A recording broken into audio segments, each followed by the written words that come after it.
You know we your victory we will gain.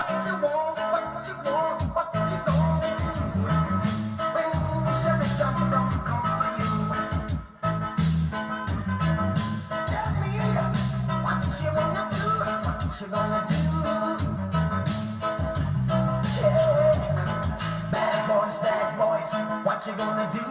What you gonna do when they come for you? Bad boys, what you gonna do? What you gonna do when they come for you? When you were 8 and you had bad traits, you go to school and learn the golden rule. So why are you acting like a bloody fool? If you get hot, then you must get cool. Bad boys, what you gonna do? What you gonna do when they come for you? Bad boys, what you gonna do? What you gonna do when they come for you? You chuck it on that one, you chuck it on this one, you chuck it on your mother and you chuck it on your father, you chuck it on your brother and you chuck it on your sister, you chuck it on that one and you chuck it on me. Bad boys, what you gonna do? What you gonna do when they come for you? Bad boys, what you gonna do? What you gonna do when they come for you? Bad boys, what you gonna do? What you gonna do when they come for you? Bad boys, what you gonna do? What you gonna do when they come for you? Nobody now give you no break. Police now give you no break. That old soldier man I give you no break. Not even your item now give you no breaks. Hey, bad boys, what you gonna do? What you gonna do when they come for you? Bad boys, what you gonna do? What you gonna do when they come for you? Bad boys, what you gonna do? What you gonna do when they come for you? Bad boys, what you gonna do? What you gonna do when they come for you?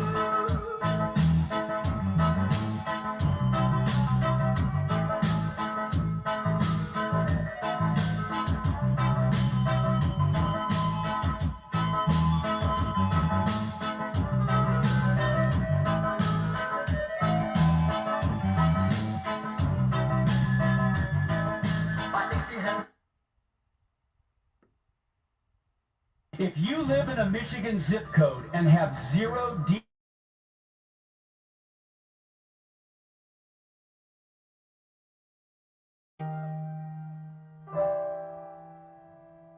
Father, we need you. Father, can you hear me? We need your love today. We need your love. I know Or let the that people you take your are love. listening. You hear me every day. Father, please hear us, and we will be okay. Father, we need you to heal families today. We need you, heal them. Because you can only dance with the devil so long. You can only dance with the devil so long, y'all. Not Buddha nor Muhammad, but it's Jesus we cry out loud. Father, just forgive us. Hear us when we say, we'll give you our lives and souls today. Father, you know we need it. I've never seen so much pain. We have the faith for now.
What's happening? What up? What to do? That's for sure. But everybody in my city say, what up, doe? What up? What up, doe? What up? What up, doe? What's going on, y'all? Salute, salute. We're going to start it off with a copyright disclaimer under Section 107 of the Copyright Act, 1976. Allowance is made for fair use for a purpose such as criticism, comment, news reporting, teaching, scholarship, and research. Y'all, you heard me say it. You can't say I didn't. It's in the chat. It's in the description. You can't say I didn't. Yeah, you know the rest. Let me shout out to my replay gang. Shout out to the replay gang. Leave us a comment, a message, whatever you would like. You know what I'm saying? Let us know what you think. Big M is got a meeting, so she won't be here this demonstration, but she'll be on later. And then again, let me shout out to my bush watchers. Oh yeah, my bushy watchers. Yes, I'm talking to you. Take whatever finger you would like. Real smooth, real cool, and real true. And tap on that thumbs up button for your girl. Share the live in my TikTok voice. You know, subscribe to the channel if you haven't yet. It's free 99. The emojis on the right. Click on them, click on them, clack on them, you know. Support your girl. You know, it's cold up here in Detroit. We got another storm. It's super cold. And, you know, you would look better in green over here, so grab you a green jacket and become a member. Become a part of the family, you know. We have special perks that come with it. Yeah, that link is in my bio. Join the family. You look better in green. Just saying. Just saying. I just have to say. And then I want to remind everybody. Because, you know, every day I wake up, I put my armor of God on. Every day it's on. You know, and I really want to keep reminding you, guys, that there's 6 things that our Father hates. Haughty eyes, a lying tongue, a hand that sheds innocent blood, a heart that plots wicked schemes, and their feet race to do wrong, a false witness who pours out lies, a person who sows discord in a family. He hates those things. 7 is an abomination, you know. And don't forget to feed your spirit, you know, because we're constantly at battle with the flesh and the spirit. Because if you're lacking fruit, you're gonna be you're gonna have outbursts of anger. You're gonna be selfish. You're gonna envy others. You're gonna be lustful. You're gonna have a lot of darkness. So if you feed your spirit, you'll have love, joy, faith, kindness, self-love, peace, patience, gentleness, and generosity, folks. I mean, just my advice. Just my advice.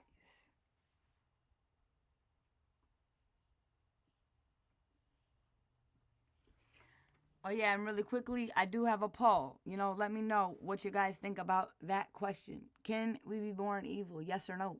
So the last couple days, you know, we've been talking about we came across Michelle Blair's new interviews, which we got the raw and uncut interview, not a mainstream interview. And it was very, very intense, I must say. It wasn't intense like in a bad way. It was just like quite the experience, you know what I'm saying? It very much so was. So it had me questioning a lot of things, like, you know, because I kept hearing Michelle talking about, you know, God forgives all, you know, we're all human beings, ain't none of us perfect. And, you know, actually a lot of them say that. you know, and with them, we came to the conclusion that yes, our God is a forgiving God. He forgives all, but it's about the repentance in your heart. And he knows your heart. He knows. People out here might not know your heart. You can fool everybody out here. You can rub everybody out here the wrong way. Though, I mean the right way with every bad intention, but with our Father God, you can't. He knows your heart. So, we agreed I think we said Andrea Yates, because she was getting help and medication, we believe that she could be forgiven because he forgives all. But like Michelle Blair, we said nah, she can't really truly repent. And we said no on Dahmer. We said no on Bundy. I think the only one we said yes on so far would be maybe Andrea Yates. Yeah. So, we were going to continue this little thing that we've been doing. You know, again, Big M is busy. She'll be back on here later tonight with your girl, with your, you know. So, we're going to listen to a few more. And then I wanted to go into, you know, the kids. The ones that we seen, you know, back in the day and now, you know, the kids, the mind of the kid. Because, again, we talked about if you can unalive at a young age, in my opinion, that's kind of like concerning, you know what I'm saying? Because it's like, it's kind of like, dang, they're young, like a 9-year-old say, I believe that how, you know, that how can that's rooted in them, you know what I'm saying? And then the laws are, they only go until they're 18, you know what I'm saying? But it's like, in my opinion, if they're starting off young doing it, I don't know. Everybody says. That's why I said, I mean, can we be, we were debating, can we be born evil? And then we started talking about, are we born with a unbalance of chemicals in our brain? Because a lot of these people that unalive people are like schizophrenic, do we develop that, or can we be born with schizophrenia? So we've been hobbling a lot, like we've been bouncing off a lot of interesting questions off each other, because, you know, mental health is real. In my Big M voice, it is real. Take care of it. Mental health is real. So we've been talking about them uncomfortable things and real questions, you know, trying to really understand, because in order to understand, you gotta educate yourself, you know? You don't just know. Nobody's entitled to nothing. You don't just know. You can't just do it. So, with that being said, let's keep it moving. And again, don't forget, hit that thumbs up button for your girl. Those emojis on the right. Support your girl, you know? Hell yeah.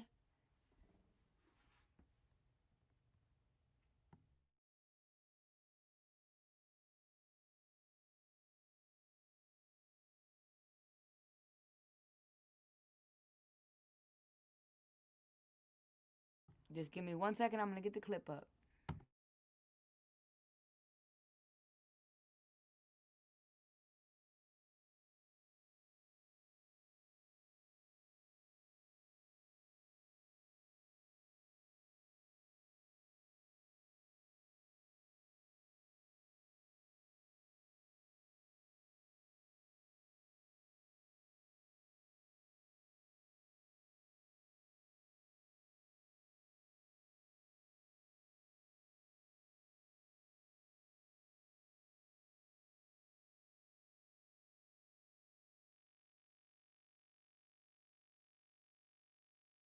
Program. A fun and safe way.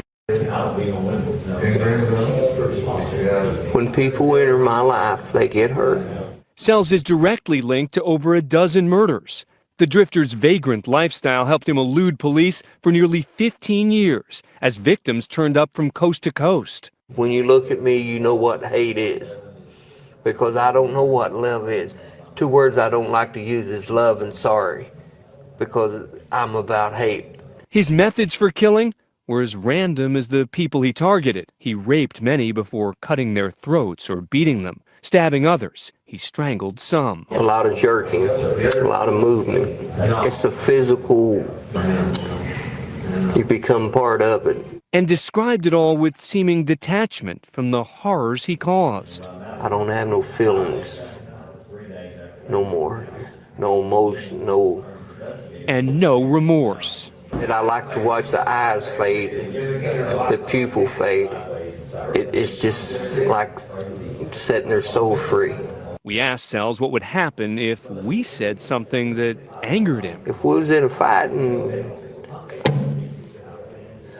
get your head down in the concrete, then, so be it. But, well, what do you think happened? It cracks like a coconut. So how did he become this monster? Sells blames much of his murderous rage on sexual abuse he says he suffered as a child. I think every time I killed that guy that molested me all them years. I seen that in my mind over and over. Yet children were among his victims. I didn't want them to live through the pain I lived through. I tried to get in this door right here. It was Katie Harris's murder that finally ended his killing spree. 2 days later, Tommy Lynn Sells walked police through the crime scene. And I opened the window all the way up, well, about like this. And I climbed in. We kind of stayed up a little later, and we got in a little fight about where we were all going to sleep. We laid there and talked a bit. We talked about the time, like Britney Spears and NSYNC. Crystal Searles, 10 years old at the time, is one of his few survivors. She was sleeping over at Katie's house that night. More than a decade later, it's all still fresh in her memory. I woke up startled a little bit and out of nowhere, and I was kind of confused to a loud noise. I woke this girl up. Her friend Katie was asleep on the bottom bunk. I cut her bra. And I could see that there was this scary older man that I'd never seen before. I stabbed her here.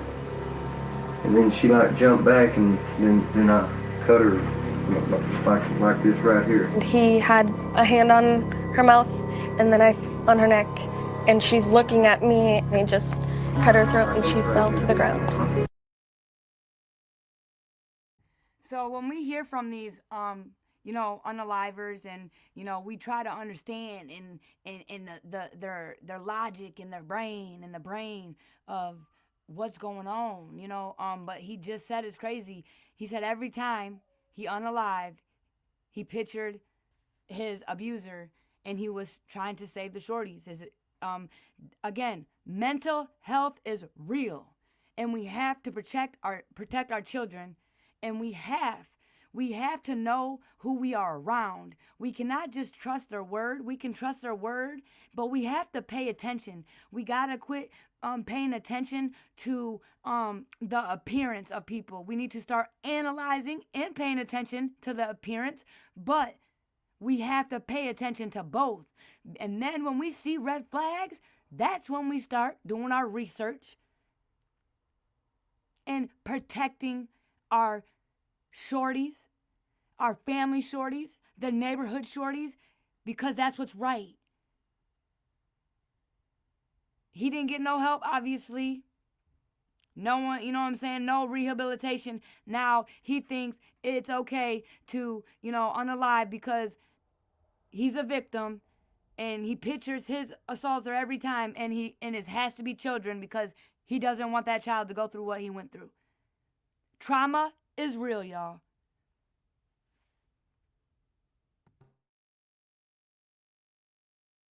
She fell down right here. 13-year-old Katie Harris lay dying on the floor. He was about to shut off the light, and he looked one last time, and he noticed that I was there. And he didn't hesitate at all. I mean, just shut the door, came right back towards me with the knife. And I walked over here, and I went like this. The only thing that he said is, move your hands, because I had him up here, and he reached over the top bunk and cut my neck. Sells sliced Crystal's neck, severing her windpipe and grazing her carotid artery. I am very sure he thought he killed me. Crystal Searles identified Tommy Lynn Sells as the assailant. To be honest, he seemed blank.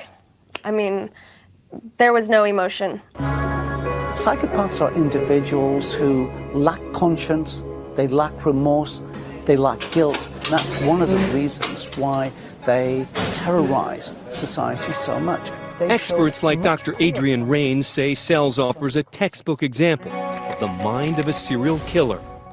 He's been studying how and why the adorable little boys pictured here turned into brutal killers. Could it have been the makeup of their brains? It's biology coming together with environmental insults which raise the odds of an individual becoming a violent criminal offender. Recent research suggests that psychopathy may actually be evident in the brain, and that a simple brain scan could reveal key differences in the minds of serial killers. It's only recently. So hold on, wait a minute. If that is a very true statement, if it is true, we don't even need rehabilitation. Well, I mean, we do still need rehabilitation, but so when somebody commits these heinous acts and that we see several people get a slap on the wrist, get out, slap on the wrist, get out, you know what I'm saying? Why not you do the scan of the brain and see? Because it just said that, I mean, again, just because it says it does not make it true. So I wonder, I'm going to have to do my research. I wonder if that's a fact, because if that's a fact, when someone does a violent crime, because here in Detroit, unfortunately, like White Boy Rick, he did more time than almost a lot of child predators. I know a predator that's a lifetime predator. I don't know him. I just know about him, of him around. Like, this dude is a lifetime offender. He did 8 years. And he has to wear a bracelet around his ankle for the rest of his life. 8 years in Detroit. But White Boy Rick did 30 years plus for rugs. See, here in Detroit, they're going after the rugs. Because it's money. It's corrupt. They're all about the money. They don't care about the shorties. They don't care about life. It's crazy work. But it's most definitely, I promise you, in Detroit and Wayne County, for sure, Wayne County, you're going to do more time over rugs than a predator. I promise you, I can pull it up. I can prove the facts. That's crazy to me. And you can tow a weapon as a felon in Detroit, and get a slap on the wrist too. Few times, it's got to be rugs in Detroit for them to throw the book at you, and that's sad. Let me get to these comments. I see y'all. Hold on. Oh, Big M. Oh, I didn't even see you sitting right here. Big M, I did not see you sitting there. I was just doing my thing. Salute, Big M, salute. She'll come off mute when she can. I'm glad you pulled up. I'm sorry. She is here, y'all. Happy Saturday, Jay and chat. That's what they mean by hurt people, hurt people. Yes, hurt people for sure. I agree. And all these people out here hurting people, really what all they're doing is showing us their pain. Because that's what it is. Hey. Hey. Hey, girl, hey. Hey, sorry I'm late. Hey, you're here. I wasn't expecting you. That's why I didn't see you down. I wish I would have looked down. I had to see you in the comments. What do you mean, what? Explícame. I mean, we talked about a lot, so, I would. So you doing Mr. Seal? Oh, yes, he's next. Yep, he's next. He's in the description, y'all. That dude, I looked at him, woo-wee. Okay, and Big M, were you here?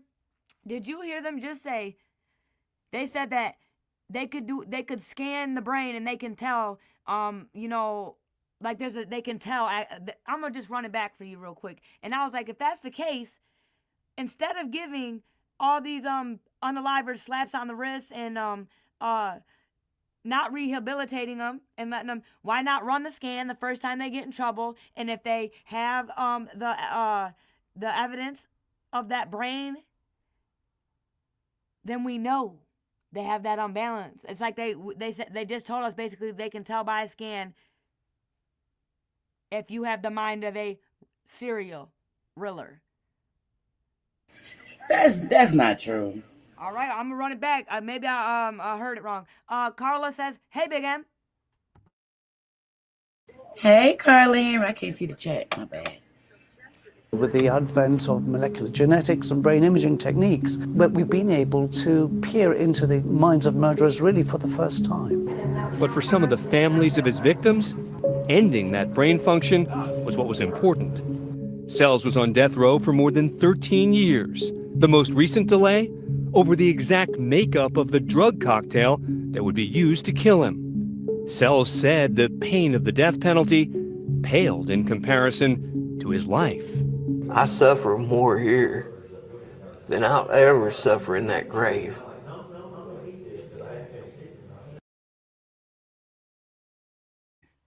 This him right here, actually, Big M, my bad. This him.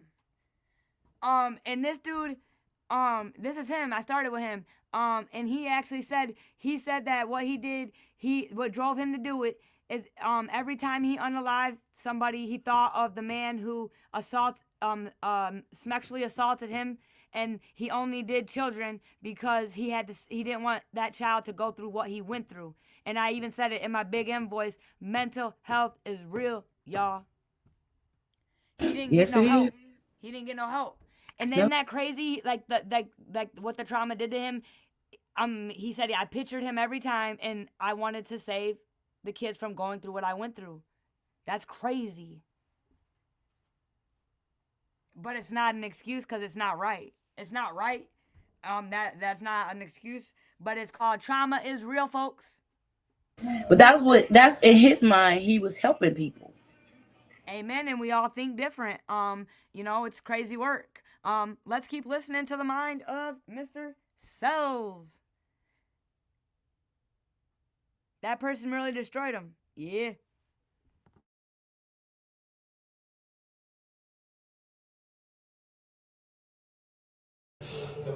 I have to live with it every day now. When they kill me, at least I'll be free then. Last night, Tommy Lynn Sells' final appeal was rejected.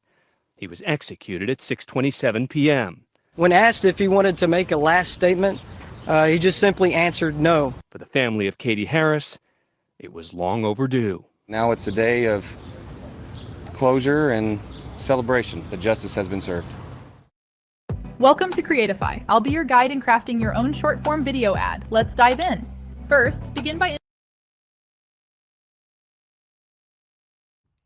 And I have a question too. Why, when people do get the, F penalty, why do they sit on death row so long? Like, why? Like, I mean, I get maybe a year or like 5 years, but you got people that's been sitting on row since, for 25 years. What are we waiting for?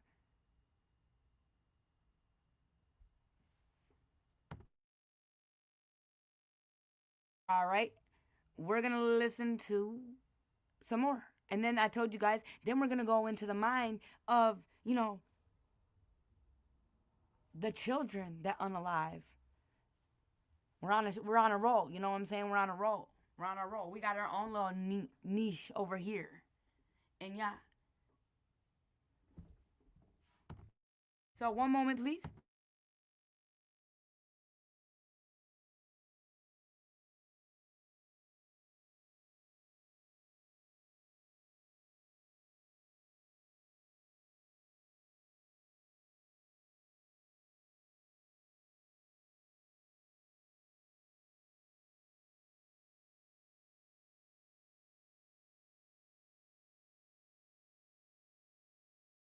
She tried to murder her younger brother when she was going to kill her parents, and why she had stolen knives from the family kitchen. Despite her short life, she had suffered brutal abuse from her biological father. The girl had been diagnosed with reactive attachment disorder, RAD, a condition in which young children fail to establish healthy bonds with their parents or caregivers due to extreme abuse. Her signs of psychopathy had been developed as a form of self-defense against the outside world. Beth Thomas was adopted at 19 months old, along with their 7-month-old brother Jonathan, by Tim and Julie, a conservative American couple who had been married for 12 years but were unable to have children of their own. Although Tim mentioned not needing children to make their lives complete, they decided to venture into adoption as a means of sharing and transmitting the completeness. Julie seemed more excited about the idea of adoption and mentioned that it was a dream shared by both. Finally, in 1984, they were notified of the availability of adoption of Beth and Jonathan. They were surprised by the speed of the process, and they were told that they were normal and healthy, as if they were children without a past, like 2 blank books. Later, they obtained information regarding the living conditions that both children had before their adoption, and discovered that the children lived in a despicable environment. Both showed signs of having been mistreated and abandoned, and their food and hygiene conditions were precarious. Beth showed signs of having been sexually abused by her father and could spend a whole day alone with a box of cereal to eat. Jonathan lived reclining in a crib surrounded by urine and dirty diapers, and his head was misshapen from having spent so much time in the same pose. While his back was completely flat, his forehead had bumps. The boy was 7 months old, and the lack of stimulation had affected his abilities. He could not raise his head or turn around.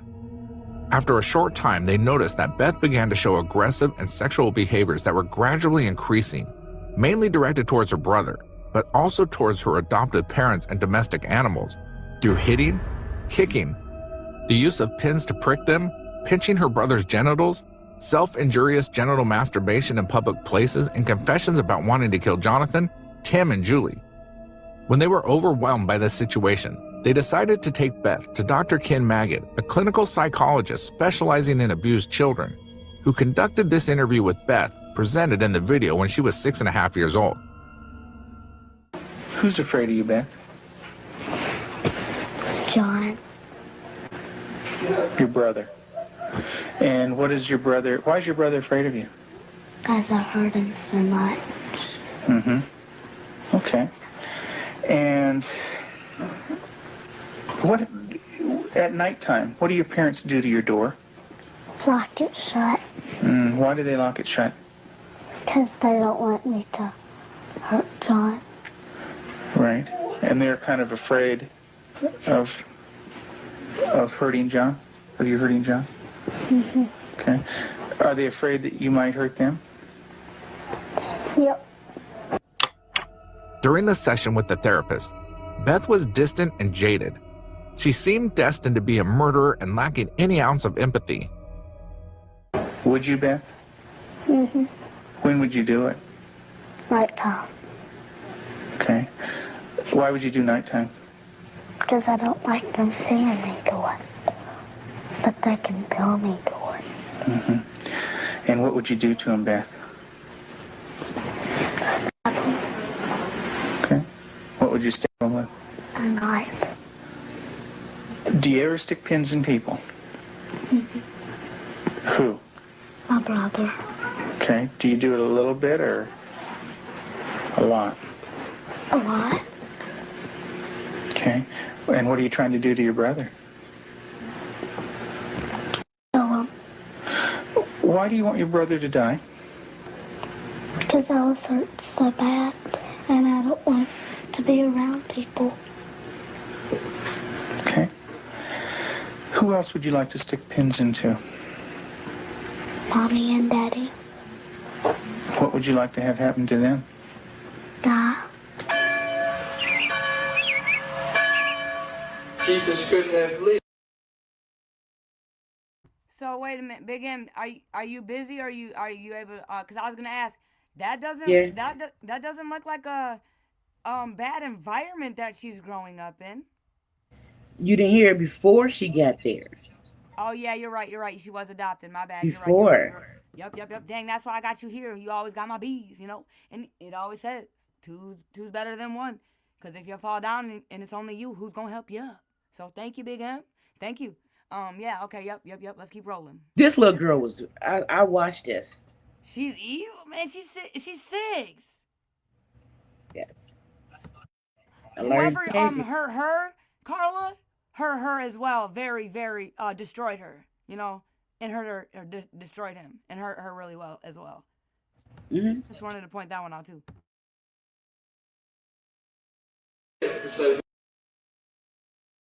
Israel, yet chose to die to save the world. Tim is the minister of a small Methodist church in the South. He and his wife Julie have been married for 12 years. Unable to have children of their own, they decided to adopt. In February of 1984, they received a call from the Department of Social Services telling them they had 2 children available for adoption. They were told that Beth, 19 months old, and her brother Jonathan, 7 months old, were normal and healthy. We did not need children to make our lives complete. We felt secure in ourselves and secure in our relationship, but we wanted to share that with somebody else. And we felt like we had a lot to pass on to a child, and that was what we really wanted to do. And when the phone call came, it was like, at last it's here. It seemed like a miracle. It had happened so quick. We'd heard of couples having to wait 5-10 years on a child, and here we had 2 young children. It was like the answer to our dream. Their dream became a nightmare when they realized that Beth and Jonathan had severe emotional problems. Beth and her brother Eric were children of a dysfunctional family. His father was an alcoholic, and his mother neglected early child rearing, also passing away a year and a half after Eric's birth. They had an older sister, but she was hardly home since she worked in a strip club. Her father sexually abused Beth from birth to 3 years, at which point social services took care of the children. We had the kids with us, Beth and her younger brother John, for probably a couple of months until we began to learn something about their background and their past. And when we learned it, some things seemed to fall in place about her behavior and John's behavior. From several sources, we discovered that they didn't have enough food to eat. That perhaps even Beth went all day maybe with just a box of Kick cereal. John himself was found in a bassinet with little patches of urine all over it and a dirty diaper and a couple of bottles at his feet that had curdled milk, and the back of his head was completely flat. The front of his head had bulged out, and at 7 months he couldn't raise his head, couldn't roll over. He was just had no stimulation, and we think perhaps that had happened to Beth, and it wasn't very long until she began showing some signs of perhaps even some abuse. There was a nightmare that she had, and the nightmare was about a man who was falling on her and hurting her with a part of himself. Tell me about your birth father. What was that nightmare like? When he touched my vagina Okay. until it bled, hurt it a lot until it bled, and wouldn't feed me a lot.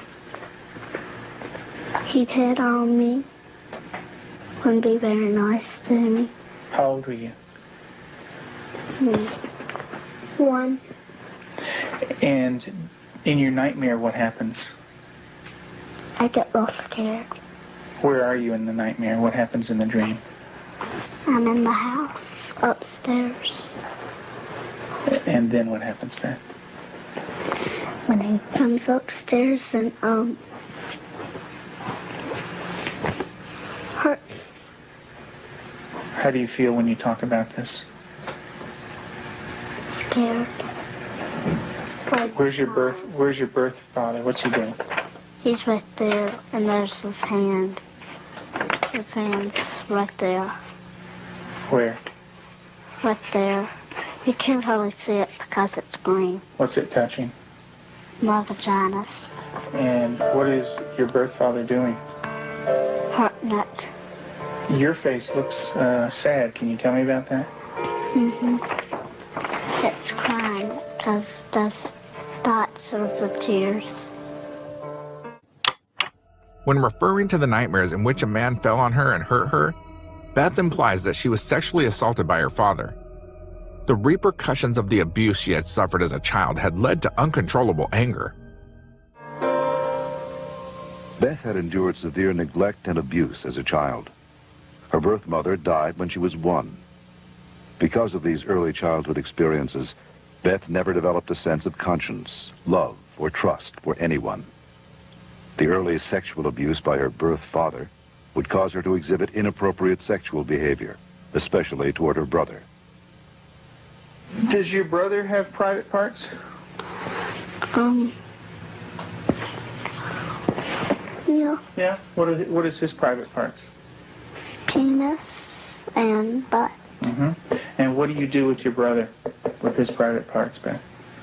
I heard it. Tell me about it. What do you do? Now, I pinch it, squeeze it, kick it. When you do things to your brother's private parts, what does he say? Stop. Okay, tell me that. Well, he says stop, but I don't stop. Do you hurt him? A lot. Okay. And would you like to do that to other boys? When I caught her with Jonathan one morning, she was molesting him. He was crying and his pants were down, and I said, Beth, what's happening? And she said, I pulled his penis and put my finger up his anus. And I said, didn't he say to stop? And she said, yeah, he did. And I said, did you? And she said, no. Beth and her brother Jonathan had lived alongside their biological father in a state of total abandonment. Also, as a result of her pain, Beth sexually harassed her brother. Have you ever rubbed your private parts? Do you do it a lot? A lot. How much do you do that? Not every single day in Lexington. I did it every single day until it got real bad and messed up, and I had to go to the doctor, and I did not like it. What do you mean by real bad? Well, it looked real wrong. This little girl got issues, man. This is crazy to hear this type of things from a 6-year-old, y'all. Oh, my. I mean, again, so are we born evil, or do we develop evilness? Are we born with an unbalance of chemicals in our brain, or does it develop? Tricky questions. Got all kinds of boo-boos on it, germs, a lot of stuff from my hand. And it bled? She started to masturbate at inappropriate times. I remember one time, specifically, when we were at the hospital waiting for Tim to come out. He was there visiting, and Beth and John were in the back seat, and I turned around, and she had her legs spread and was masturbating in a public parking lot. And I had tried to explain to her numerous times before that that's private area. You don't do it in public places. And see, now I'm thinking about her parents, because for one, ma'am, why are you on here doing an interview for, I mean, I don't know, and that's crazy to be 6 years old. How did she learn to sit in a car in a public place and what? Where did she learn that?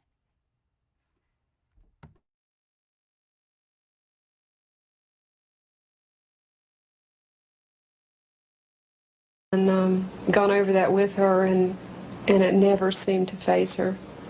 And Julie, how often would your daughter masturbate? Daily, constantly. Do you have animals, Beth? 4 of them. Can you tell me their names? Clyde, Shuggy, Darcy, and Annie. And Daddy said a day ago that there was a stray cat We did not have a home, so Daddy was taking care of it and took it to the vet when he had his flight to go. And what do you do to the animals, Beth? Stick them with pins. Do you stick them a little bit or a lot? A lot. What are you trying to do to the animals, Beth? Kill them. What do they do when you stick them with the pins? Well, Annie cries. She's a dog.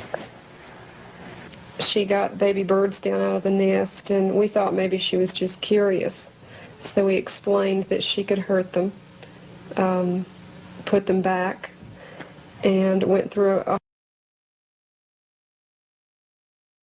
Say it again. She does not need no fucking pet animals at all. No. We all know they say it starts off young, and that's a sign. That's a red flag. So if your shorty does something to an animal, do not push it underneath the rug. I would definitely get him into counseling or her into counseling and address it. It's not boy activity. It's not, oh, it's just the kid being a kid. No. We do not just, we don't just take a group of newborn puppies as a kid and go drown them. You know what I'm saying? That's a red flag. As a parent, you should be very highly concerned in getting your child help, mental help. But a lot of people don't. It's okay to not be okay. But I understand why people, in this 2026, why? Because it's a fucking nasty, cruel, ugly, disgusting world out there. It is. But it is okay not to be okay. Just tell the right people. Confide in your doctors. Confide in your therapists. Not the internet. Or people you think are your friends.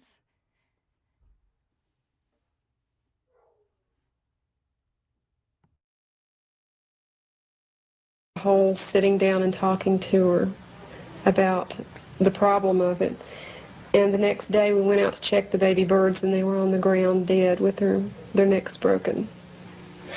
Let's talk about what happened once when you were smaller, when you found some baby birds in a tree.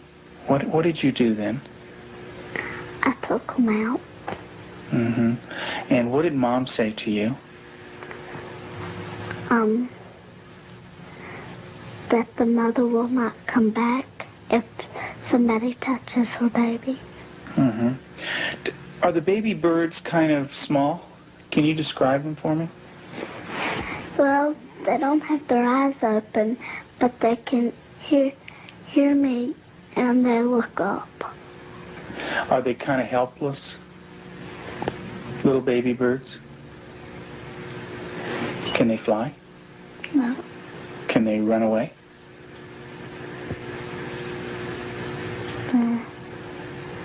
Yes. They can? Are they easy to catch or hard to catch? Hard. Yeah. Well, it's hard to remember. With the baby birds, what did you do? Took them out of the tree. And what did you do with them? Played around too rough. Also, when at the end, I picked it up and I thought it was Dad, and I came to say, Mommy, is this bird dead? And she said, she called Daddy and said, Tim, and Daddy came and, I think I remember that they said yes. Mm-hmm. And so did the little baby birds die? I don't know. You don't remember? I just remember that I remember that Mommy and Daddy saying the last bird we got was dead. Mm-hmm. Do you know what Mom said to me? She said that all of them were dead. Did you squeeze them? Did Baby Beth squeeze them?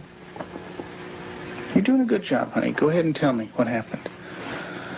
I squeezed them. And what happened? They died.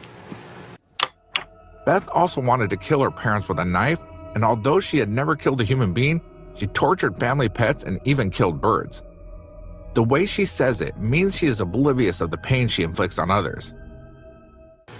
But this kind of aggression at our animals and even at our brother Jonathan was beginning to grow to such an excess that our life was miserable at home. John would cry in the mornings and say his stomach hurt. For the longest time, we thought maybe this child has some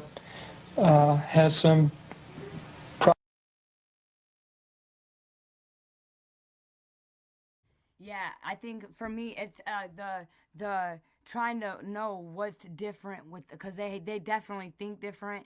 Their brain is definitely wired different than ours that are normal. That is intense. Like, I just don't understand how that 6-year-old can do all that. Wow. But let's take it to some more. Let's hear from some more thoughts of the monsters.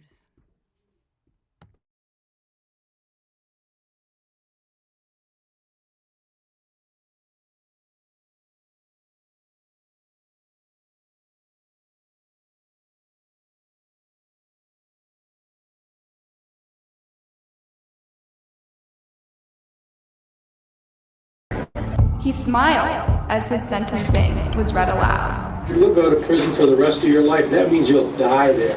What is going on? Why are these people like this? And Khalil repeatedly hit him in the head. The following stories tell the tale of 3 young teenage killers who had crazy reactions to getting life sentences. Shondell Jackson was born in February of 1991. His life took a turn for the worst on July 6th of 2009. He was walking through the campus of University of Wisconsin-Milwaukee alongside a friend of his, 20-year-old Derek Thomas. They came across a student who was walking to his River West apartment, which is located no more than a mile away from campus. This student was 21-year-old Nathan Potter, who was a senior at the university at the time. Nathan was talented and creative. He was well loved by friends and family, and he had his whole life ahead of him. All of that would change forever when he came across Shondell and Derek. These 2 men planned to rob Nathan. They held him at gunpoint and demanded that he hand over all of his money. But when he insisted that he had none, Shondell shot him and killed him. Both men would later pay for this cowardly and heartless act. He was arrested and his case went to trial. Throughout the entire trial, he showed absolutely no remorse for what he did or sympathy towards Nathan's heartbroken family. At times, he could reportedly even be seen smirking and gesturing towards them. Once, he even smiled at them. Nathan's mother, Denise, acknowledged how evil her son's killer was while speaking to the judge. We see how evil Shondell is in court, looking at us, swearing at us, and smiling. Nathan's father, James Potter, addressed the court as he gave a victim impact statement. Judge, there's nothing that can be said to bring back our Nathan. But your sentence can ensure that Shondell does not have the opportunity as a free man to inflict pain like this again. Is there such thing as pure evil? We think so. He was found guilty of first-degree homicide and robbery. His sentencing occurred while he was just 19 years old. The judge presiding over the case believed that should Shondell ever be released, he would be a public menace, quick to kill again. Not of caring of human life and the need to protect the community, which I also fear for with Mr. Jackson being out in the community. I am going to go ahead on count 1, the first-degree intentional homicide conviction, and I am going to sentence Mr. Jackson to life imprisonment without possibility for extended supervision. It was then that Shondell quickly looked over his shoulder, presumably to glare at his victim's family. A female officer grabs his head and tries to force him to look forward at the judge, but he struggles against her, a look of pure hatred on his face. Sobbing can be heard in the background, and it's unclear whether the person sobbing is from Shondell's or Nathan's. While this is all going on, Nathan's parents and little sister hold on to each other, tears streaming down their faces silently. Meanwhile, the judge tries to continue with her sentencing. I know that that is something that is reserved for the most serious of cases, and I believe that this case rises to that level. The female officer begins to struggle to try to keep Shondell from looking at the victim's family, and eventually a male officer has to come over to assist her while the sobbing in the courtroom continues to intensify. Someone can be heard moaning in the background, likely one of Shondell's family members.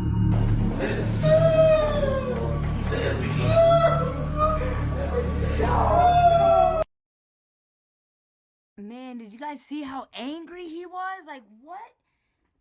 What in the hell? Like, what? It's really scary in a sense, actually. Not scary, concerning, because I ain't never scared.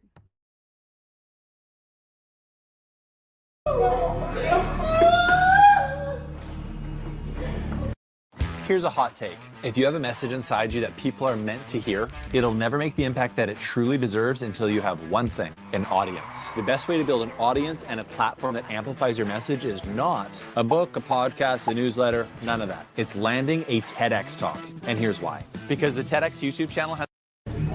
While the officers struggle to regain control over the courtroom, someone not in view screams no at the top of their lungs.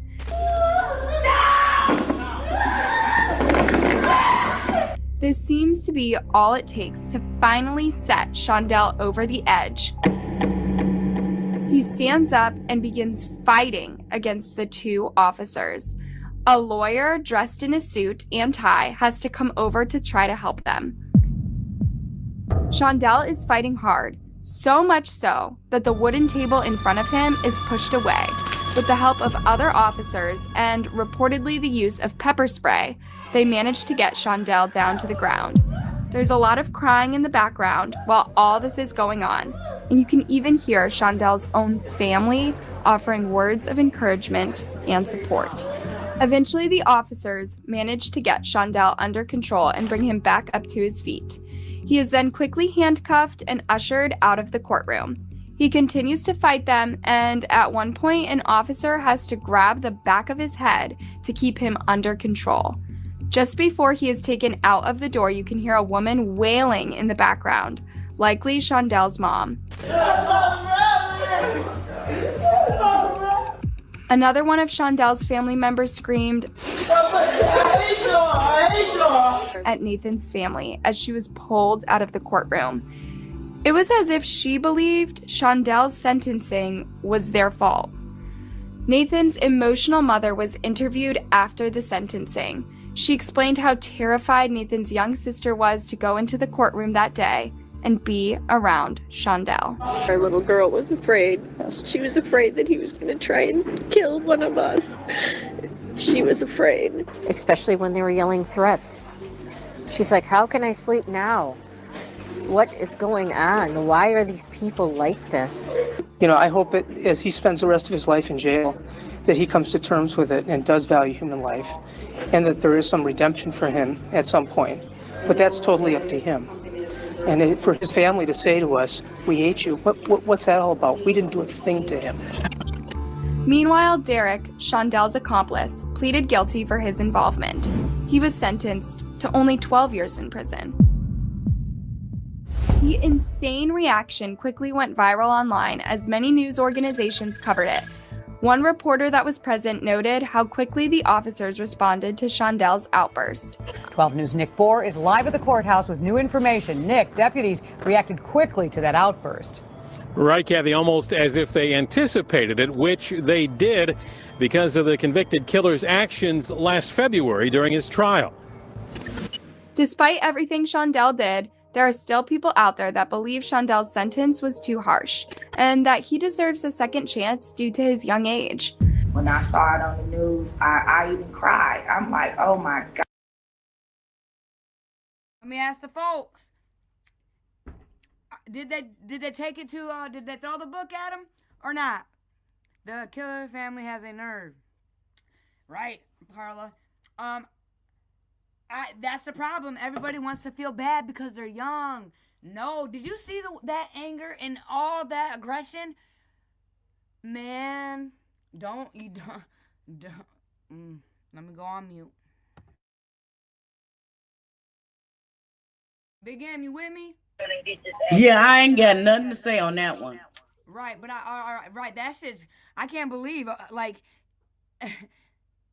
right is right, wrong is wrong. Again, we have to stop obsessing with the flesh. Look at this, because he's a kid, they feel sorry. I don't. Especially the way, his actions in the courtroom, absolutely not. They were not too harsh on him. They did exactly what they were supposed to, in my opinion.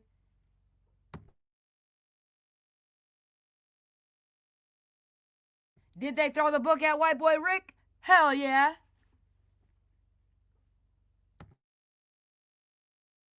God, I can't imagine what that mother is going through. I never had a clue that my child had anything to do with it. My son is not a monster. He is not a monster. For now, he remains behind bars where he will likely stay. See, in denial. Us as, our brain is a powerful thing. It's what we tell ourselves. Maybe that's why you didn't notice all the bad she was doing, because you didn't want to believe it, so you were in denial. She just sat right there and said, my son is not a monster. Okay, he's not a monster, but your son has issues.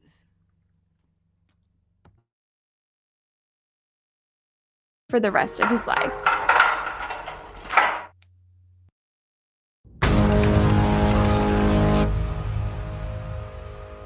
Jordan Klee was a well-loved high school football player from Ann Arbor, Michigan. He had his whole life ahead of him. When he was found dead in October of 2016, Of course, out of the three, I love these stories. One of them would be in Michigan. I swear, Michigan got it going on. Michigan, what are we doing? Like, wow. There's so many stories about Michigan, man. It's a pandemonium. There's a lot of havoc in Michigan. Everywhere. A lot of chaos.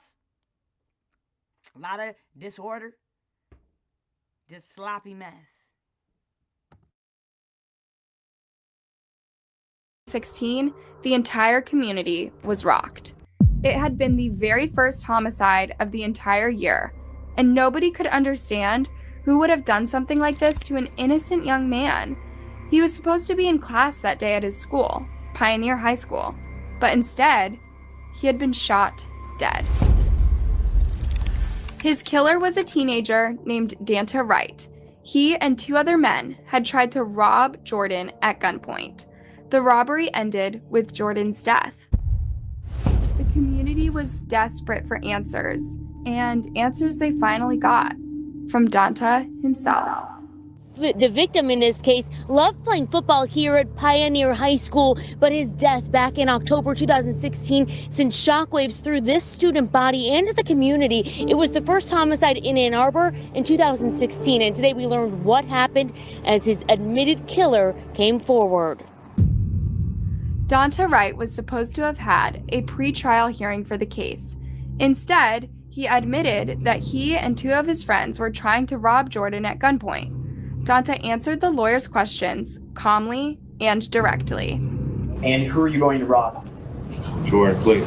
$386,808. $40,000. $144,000. Did you know there's over $7.4 billion in scholarships right now? Yet most families are still stressed about how to pay for college because no one ever taught them how to actually get this money. We know that we can pay for this year, and we know that we can pay off the loans that we have, and we know how to keep this train going. I think he's going to go debt-free this first year. Here's what usually happens. Parents fill out FAFSA, they help their student apply to a few random scholarships, and that's pretty much it. Then their student ends up buried in student loans and paying on them for 20 years. But here's the thing that most people don't know. There's an entire other world of scholarships that no one's talking about. I'm not talking about the awards for the straight A students or superstar athletes. I'm talking about real money that regular average students can win. Full rides, housing covered, even to the point of getting paid to go to college. And the craziest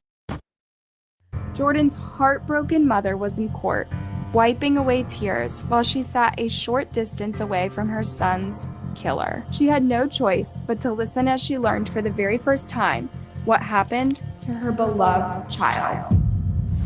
And as a result of that armed robbery, what did you do with that gun and Mr. Jordan Cleese? Shot him Where did you shoot him? in the top of his head. And did you kill him with that shot? Yes. Jordan died at an apartment complex not far from his home. His body was discovered by a maintenance worker. It's hard to understand why it was Jordan who was targeted, but Jordan's mom at least had the satisfaction of knowing who did this to her child. Throughout all the legal proceedings he went through, Donta never seemed to be truly sorry. He didn't even seem to be daunted by the fact that he knew that because of what he confessed, he would likely spend much of his life behind bars. He didn't even try to be respectful in hopes of maybe getting the judge to go easy on him. In fact, he smiled as his sentencing was read aloud. It's safe to say that the judge presiding over the case noticed his disrespectful behavior and took the necessary steps to teach him a lesson. Well, Stephen, it's a case of a murdered Ann Arbor teen, and it was quite a shakeup in court today. The judge asked the prosecutor to throw out the sentence agreement and take this case to trial. There was a long recess as everything was put on pause because of this 17-year-old's behavior.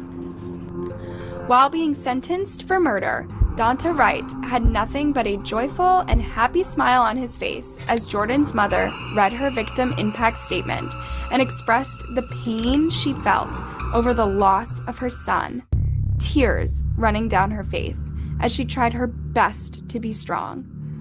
Jordan's mother, Karen Klee, was too emotional to read her victim impact statement in court, so she had Courtney Klee do it for her. Courtney tried to remain as strong and stoic as she could. I've lost laughter and love. I no longer have the hope of having grandchildren. I've lost the enjoyment of holidays and birthdays and of everyday life.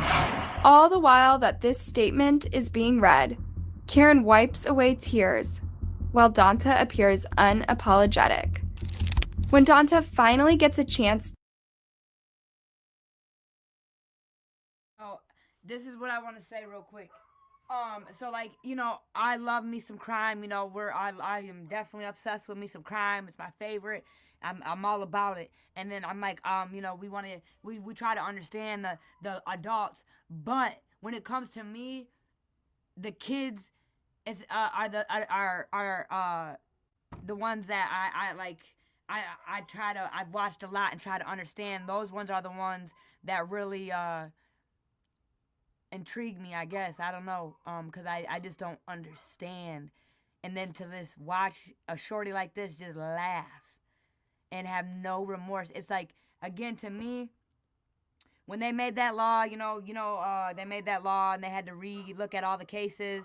And, if you do the crime before you're a juvenile, you get out as a, I think they need to change that, because especially in this new generation in 2026, please redact that law, because again, let me ask y'all this: when do we learn right from wrong? Because I'm gonna tell you something right now. My son is gonna be 3 in April, and I promise you, he knows right from wrong, because when I'm not looking, he knows, and he knows he's not supposed to do it, and he knows. If you know what I'm trying to explain, my son knows that's wrong, or he wouldn't be sneaky about it. And then when I catch him, he's like, oh shoot, you know, that look or his actions. You know what I'm saying? So he knows what wrong is. That's wrong. Like, or am I wrong? Someone correct me.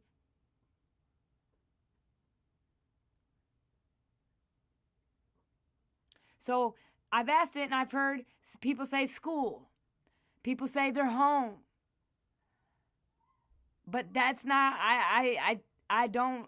when do we truly know right from wrong? Because again, I believe my shorty, who will be 3, April 14th, knows right from wrong. I truly do. When, like I said, when he's sneaky, he knows how to be sneaky. He knows how to manipulate already at 3. You know what I'm saying? Like, he knows. He knows.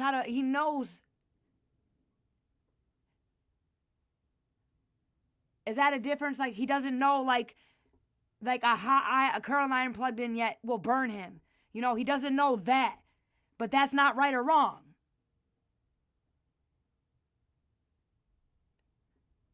But I feel like my shorty right now, who will be 3, knows right from wrong.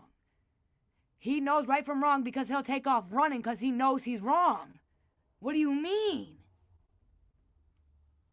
So when do we truly know right from wrong? We can't put an age on it. Just like when I put this banner up here and says for mature audience only, we can't put an age on maturity anymore.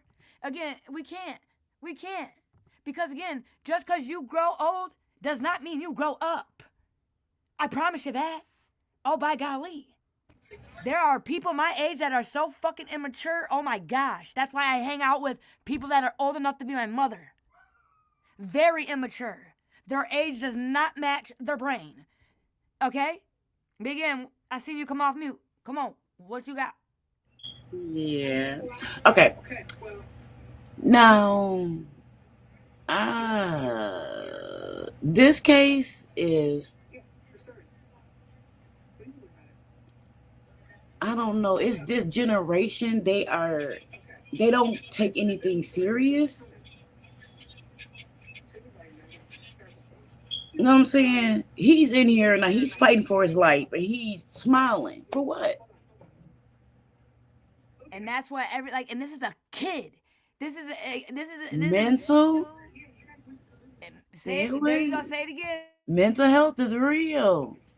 Please, everybody out there, it is okay to take care of your mental health. Just don't tell people your business. Because, yeah, people are bullies. People are mean. They're going to fucking prey on every insecurity they can fucking find. Okay? So just be smarter. Move smarter. Don't tell people your business.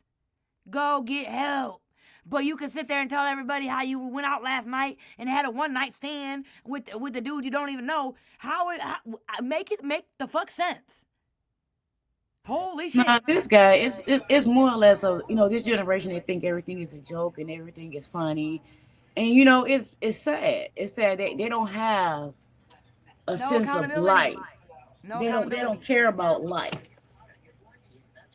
See, well, you know what I think has disappeared is people being afraid to disappoint their loved ones because they're just so full of themselves and so filled, in my opinion, with self-pity and poor me. We've lost sight of disappointment. I don't want to disappoint. I haven't, because I don't want to disappoint my shorty. My shorties. I don't. I've been, it's a growing curve. Yes, we're not perfect, but the older I get, the wiser I do get. My brain grows with my age. It does. But I don't want to disappoint my kids. Back in, I do not.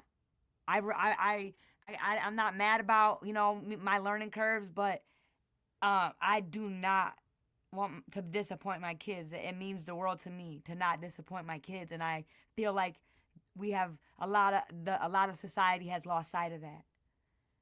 And I don't know why. Yeah, I was talking now when I was even on the mute. I hate that. Well, come on, man. Tell me what you was talking I about. forget what I was saying. That girl was just talking up a storm, and I forget, girl. It's the garden. We be in the garden, y'all. Don't mind us. I ain't been in the garden today. That's the whole point. Oh, that's okay. That explains. If I had the car, you already know, Big M. So let me change. Oh, I can't change the poll. Let me ask y'all. When do we truly know right from wrong? And how can really age? You can't tell me age. So miss me with age. So don't answer me with age. I want to hear y'all answers. When do we truly know right from wrong? Because I'm going to say this. Lil JJ will be 3 in April. And he knows right from wrong. He knows right from wrong. And he knows how to manipulate. But I love him. And that's my shorty.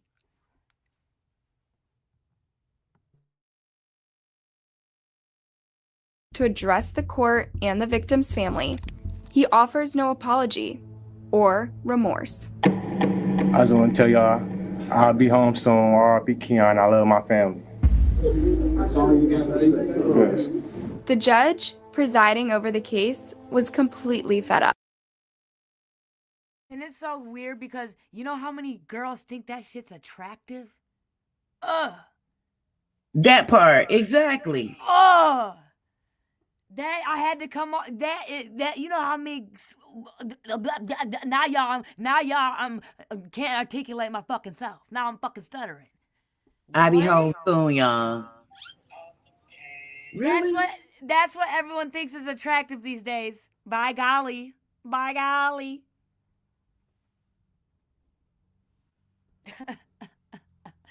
Wow.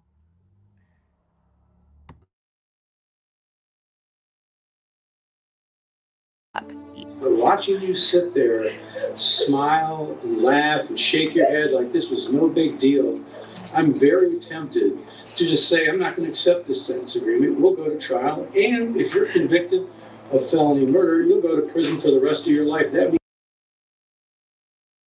See, Judge, you should have did it. Not you had me thinking about it. You should have went with your gut. Your gut already told you to do it. That's why you spoke it. You should have stood on it. You'll die there. As you can see here in this picture, Jordan and his mother were very close and had a very good relationship. It must have been absolute torture for her to realize that not only had her baby been taken from her, but his killer was completely unapologetic.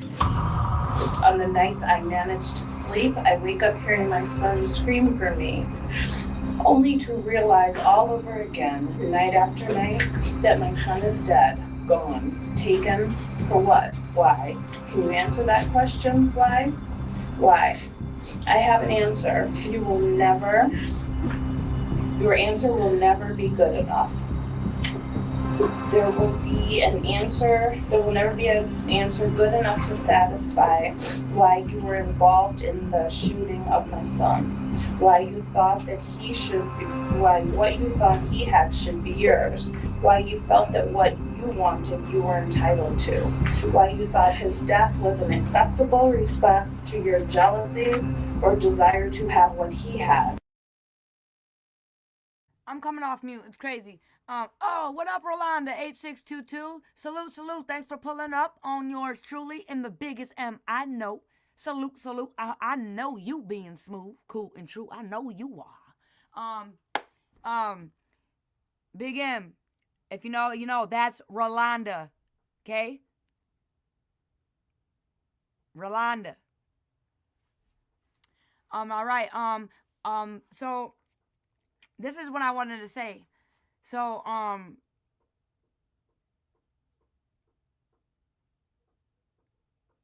hold on. Let me just go back on mute for a minute, actually. Sometimes we gotta, think before we speak. Clothes, money, jewelry, phone, shoes, whatever it was you felt you needed more than his life. Let me piggyback off that real quick. So when it comes to these shorties that unalive and have no remorse, it goes to, they feel like they're entitled to what this shorty feels like he's entitled to what that shorty had. And in a sense, he thought he was bigger than the program, aka he think like, who do you think you are? Like, there's a lot of people out here that I think that they are better. We are all equal as individuals. Nobody out here is God. That's giving, like, people that think they're God, that's where they fail. And God don't like that. And you see, there's never a good outcome, where rather it's whatever, but like this outcome. He thought he was God, and he was so better and above the program, he would get away with it, and he was entitled to take that shorty's shit. That's the problem, you guys. PSA. There's only one God. Nobody can make you. Nobody can break you. You're not entitled to anything.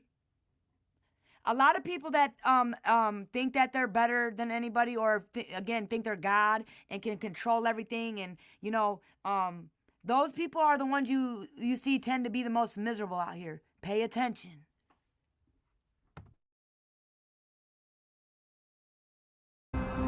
Your why will never be better than his life. Your want will never trump my son's death. You get to live. You get to wake up every day. Your life continues.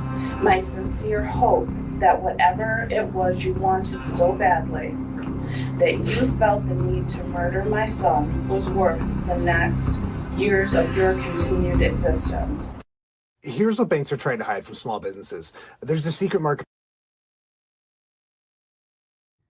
Rolanda 8622. Let me ask you this question, because I want to ask you this.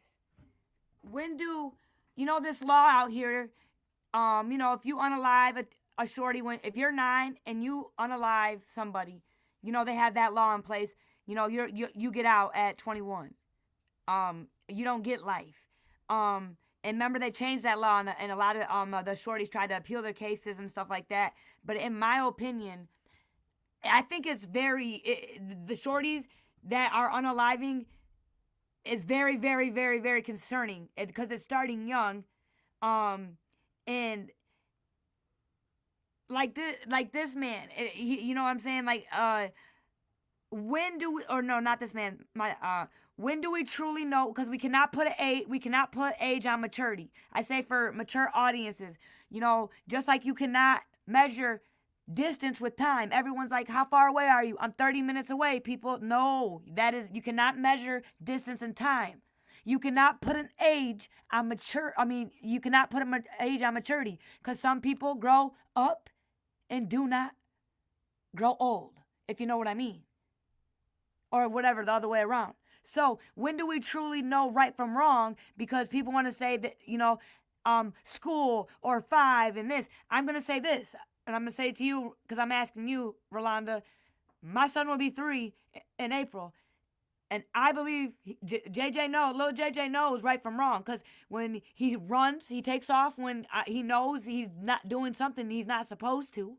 He's sneaky with it, that he knows right from wrong, and he'll be 3. He does not know that the hot iron can burn him yet. Or the stove, the gas on the stove, if he twists it and leaves it on, the chemicals could hurt us. But that's not right from wrong. But I stand on that. My son right now, who will be 3 in April, knows right from wrong. You can't put an age on right from wrong. And if I'm full of shit, drop the shit emoji on me. I'll eat it. I ain't mad at you. Let me know your thoughts. If that made sense. Did that make sense, Big M? Yeah. Dang, you say it with some conviction. You know I'm insecure. Well, it's like with different, like she said, with depending on different states. Some states do have. Hi, Rolanda. Some states do have the death penalty. I mean, not the death. I'm sorry, life for people that do it with underage. I think Michigan's changed that. Because remember the guy, let me come back when I get the facts. Let me come back. I forget that name. Okay. So, That- she said, "Hey, Big M." Oh, let me put you on. Oh, hold on. Let me put you up here. Only one. Yes, we only have one father. Yes, one father, one judger, one father, one maker. So when you hear people trying to tell you, "Oh, I made you," get away from them. Get away from them, because they think they're God. You got to pay attention. These people who think they're God, run, knees to chest.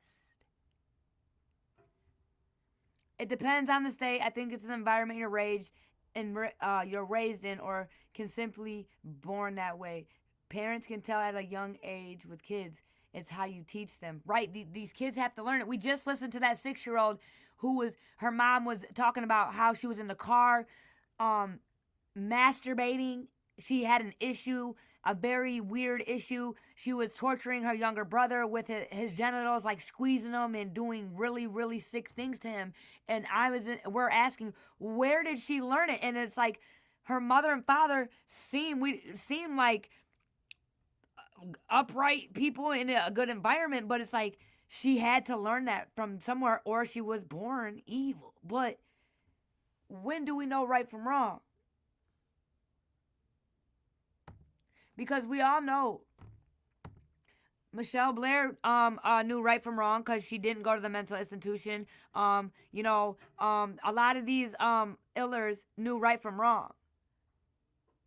So that doesn't that doesn't go with the evil and good. If you know what I'm saying. But I want to know what your opinion is. When do we know right from wrong? Because I think my shorty JJ, who's not even 3 yet, definitely. I think we know right from wrong at a young age. We just choose not to do the right thing. We get taught in this corrupt world to be more evil, in my opinion. And then now with him, you see him. He's doing a shout out doing a shout out to people on the sentence day. He was like, "Shout out, gang. R.I.P. the dude. I'll see y'all soon." What? Yes, that's this generation. And again, I'm gonna say it again. You know how many people think that shit's attractive? We're not doomed. We're not gonna be doomed, y'all. We are in doomed nation. We are in doomed dadity, or however the fuck you want to say it. We are in doomed nation. Ain't no, oh, we're doomed. We're doomed. We are already here, folks. Let's wake up and smell the coffee.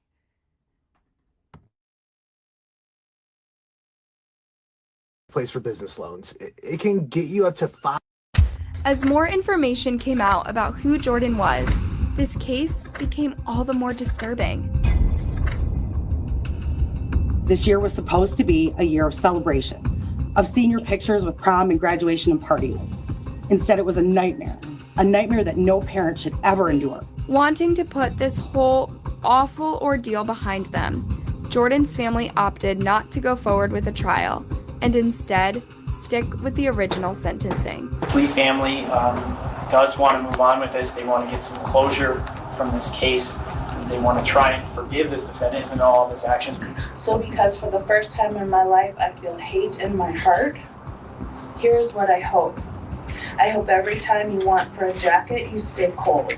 I hope every time you want for shoes, you get a hole in yours. I hope every time you want a meal, you go hungry. I hope every time you want a bed, you have a sleepless night.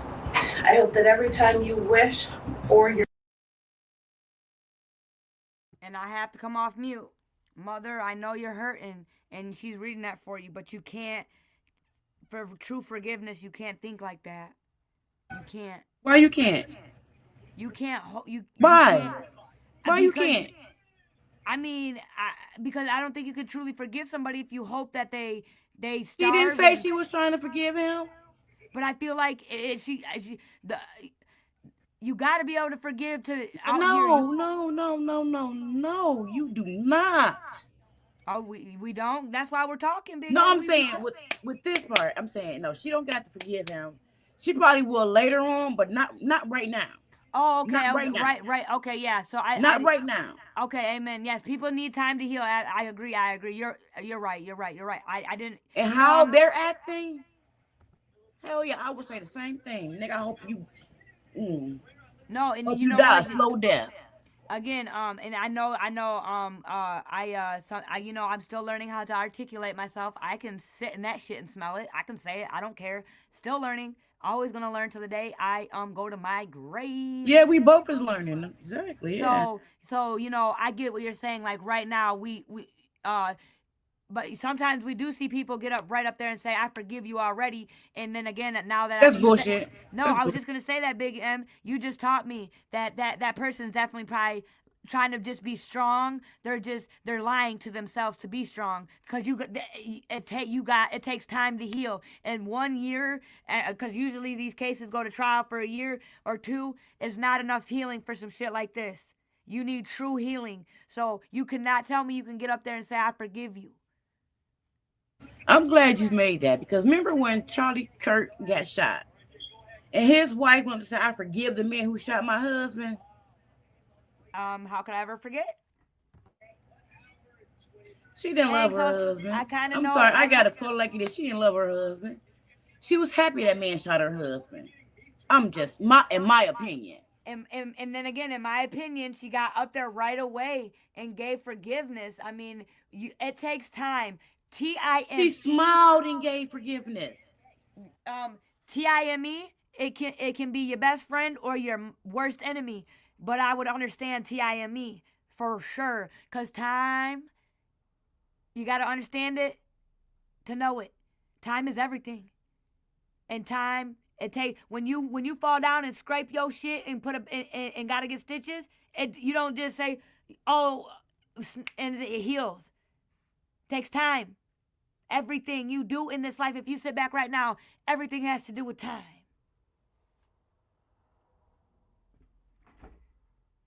And so don't waste it. And if I'm full of shit, drop the shit emoji on me, and I'll eat it. I ain't mad at you. Big M, if I ever am sounding real stupid up here, please let me know. I will.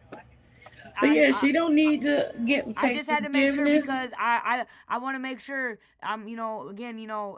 don't. They killed her baby. I can take constructive criticism. So if I'm up here ever not making sense, please let your girl know. It's all love, you know that. For sure. Your mother, she doesn't come to visit, but more than anything, because I'm nothing like you, I don't wish or hope any of that upon you. I simply wish you go to prison for the max amount of time your plea agreement allows, that you become something more than what you were taught to be in your miserable life. See, and as I sit here and I'm just trying to I think too, as we're learning human beings, we're always constantly trying to put ourselves in someone else's shoes. Because I was just doing it. I was like, man, I don't even know if I could read a victim statement, and then I'd be like, man, how would I feel? I mean, like, again, and then Big M and me talked about some things on the back end. I feel like it's not needed, really. It's not. I feel like it makes things worse. Honestly, because again, you never know how you're gonna react, and people are really evil out here, man. No one gives one fuck, I promise you. They don't. I mean, no, I take that back. Michelle Blair's the only person I know that really truly gives not one fuck. So let me take that back. But people do not care. They do not care. You see this man laughing in her face.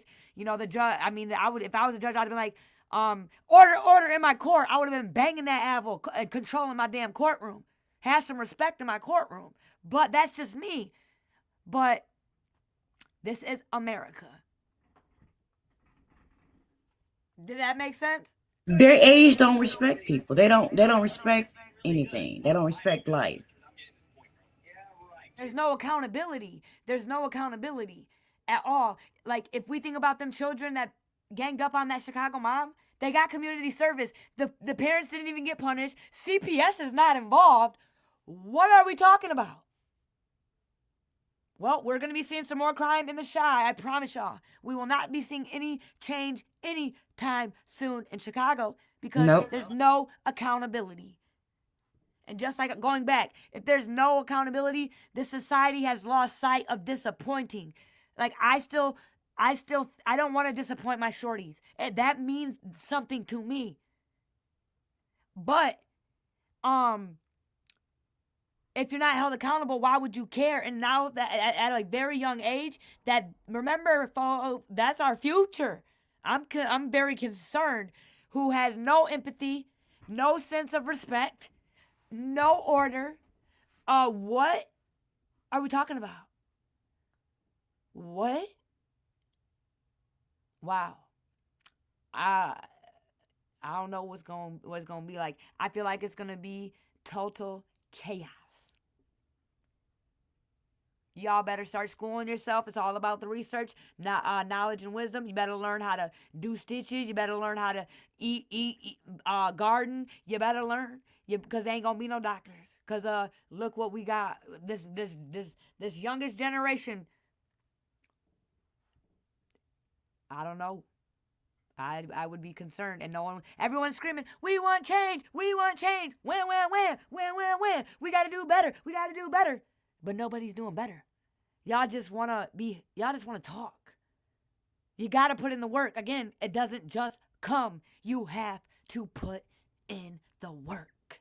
Just like when you drive, when you turn 16, it doesn't mean you can get a license, but guess what? You gotta teach yourself. You don't just get a license. And people just think, oh, I'm old enough to drive, so it just magically comes. Like, what the fuck? This fairy tale shit. All this fairy tale shit. These women living this gangster fairy tale with these gangsters, thinking they're in love, thinking that shit's attractive. Y'all gotta stop living in these fairy tales. It is real life out here. Hence the title of this demonstration. It's fucking real out here, and everybody needs to start acting like it. This shit is not a game. We got chess, we got checkers, we got Monopoly, we got Guess Who, we got Operation, we got Uno. Those are games.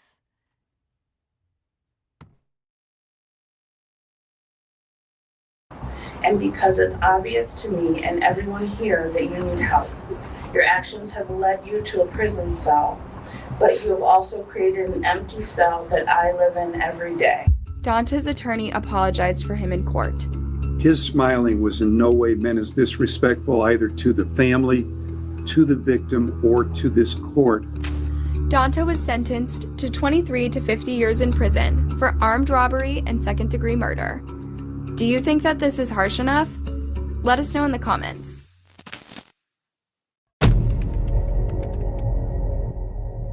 This is the story of 17-year-old Frenecha Torres. Frenecha, along with 17-year-old Nicholas Evans and 18-year-old Khalil Miller, took the life of a 21-year-old man named William Tunchez. How did they do it? She promised him intercourse. Nicholas and Khalil knew that William had a crush on Frenecha, and they decided to take advantage of it.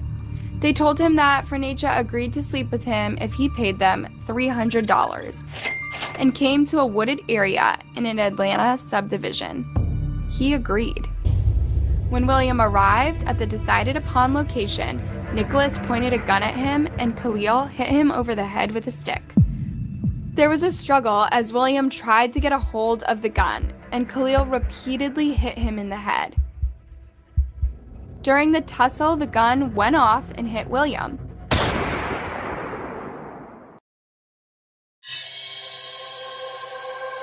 Are you passionate about providing people with the choice to eat healthy? The three teens took any valuables that William had and then fled the scene. Khalil later checked to make sure that William was dead. William's body would be discovered the next day. At first, police had no idea who William was, nor did they know who had done this to him and why. There is no identification on the body, as we will go through our missing persons reports and see if there's any match to any missing persons reports and this possible victim. Police were eventually able to identify William and piece together what had happened. All 3 teens had been spotted at the scene of the crime, and all 3 teens were arrested. Both Khalil and Nicholas admitted what. Rolanda says, crime everywhere. Yeah, everywhere we go, for real. We need to know who we are voting for in our local elections for change. Absolutely. Again, back to Kim Worthy, who has been our prosecutor for over 30 years. We haven't had a change in 30 years, but every time we go to vote, unfortunately, it's just Kim Worthy versus nobody. No one ever runs against her. So we, the people in Detroit, don't even get a choice for a change. This is America, and that is facts. Big M. Will anybody run against Kim Worthy?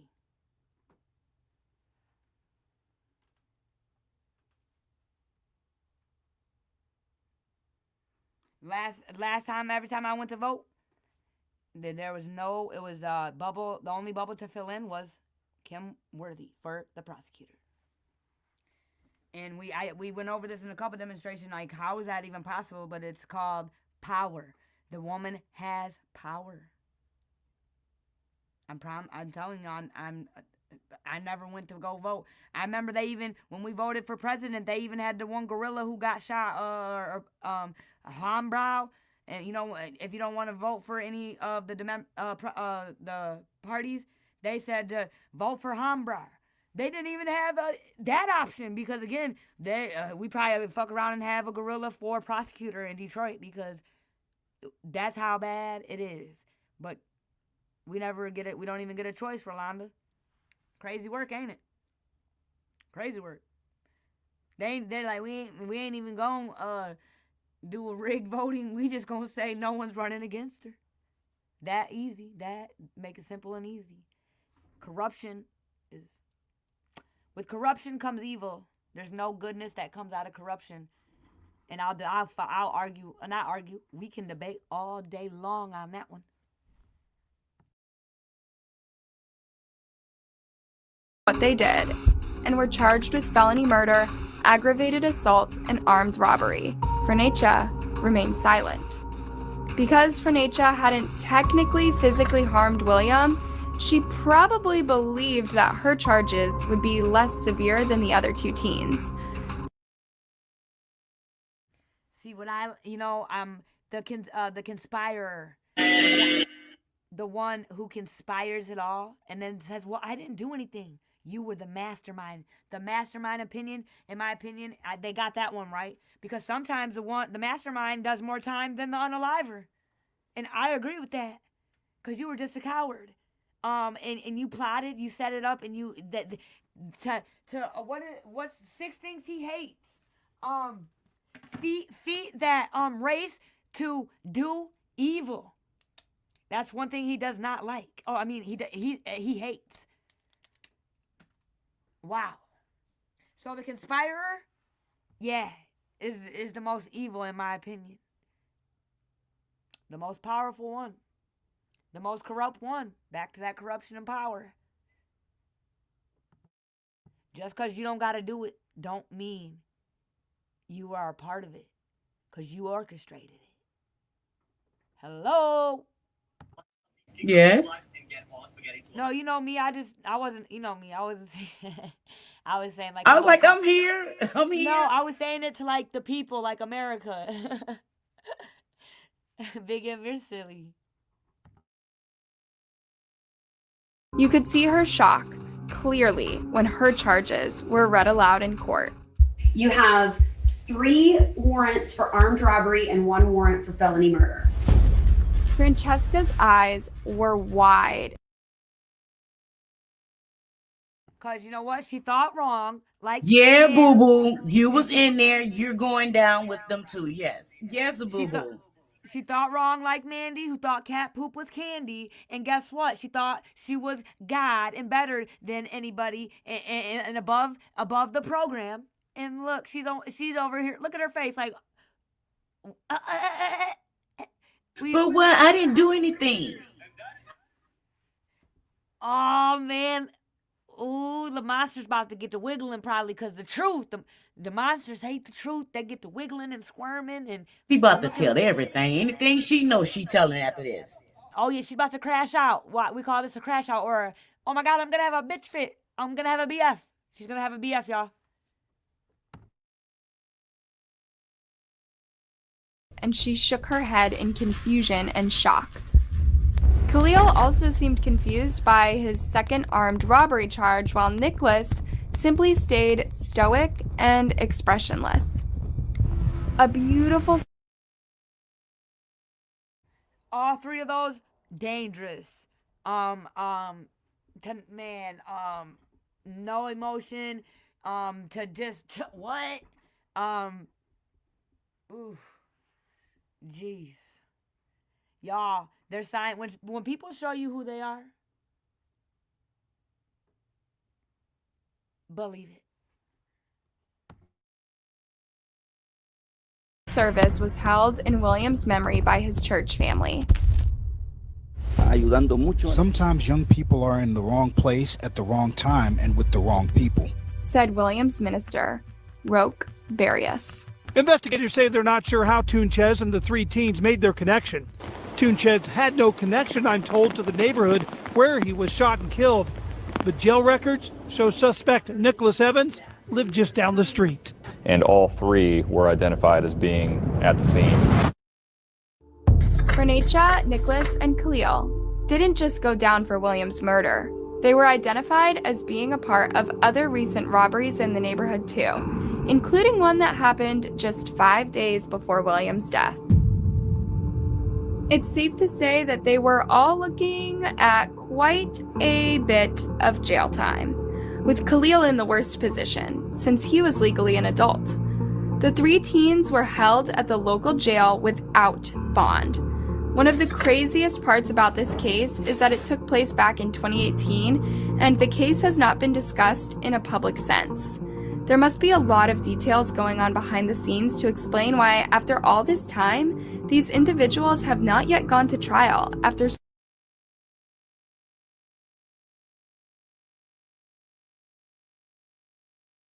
Guess what we're doing, Big M? 'Cause what? What? Did you hear that? Yeah. I wonder if they went to trial yet. What the hell?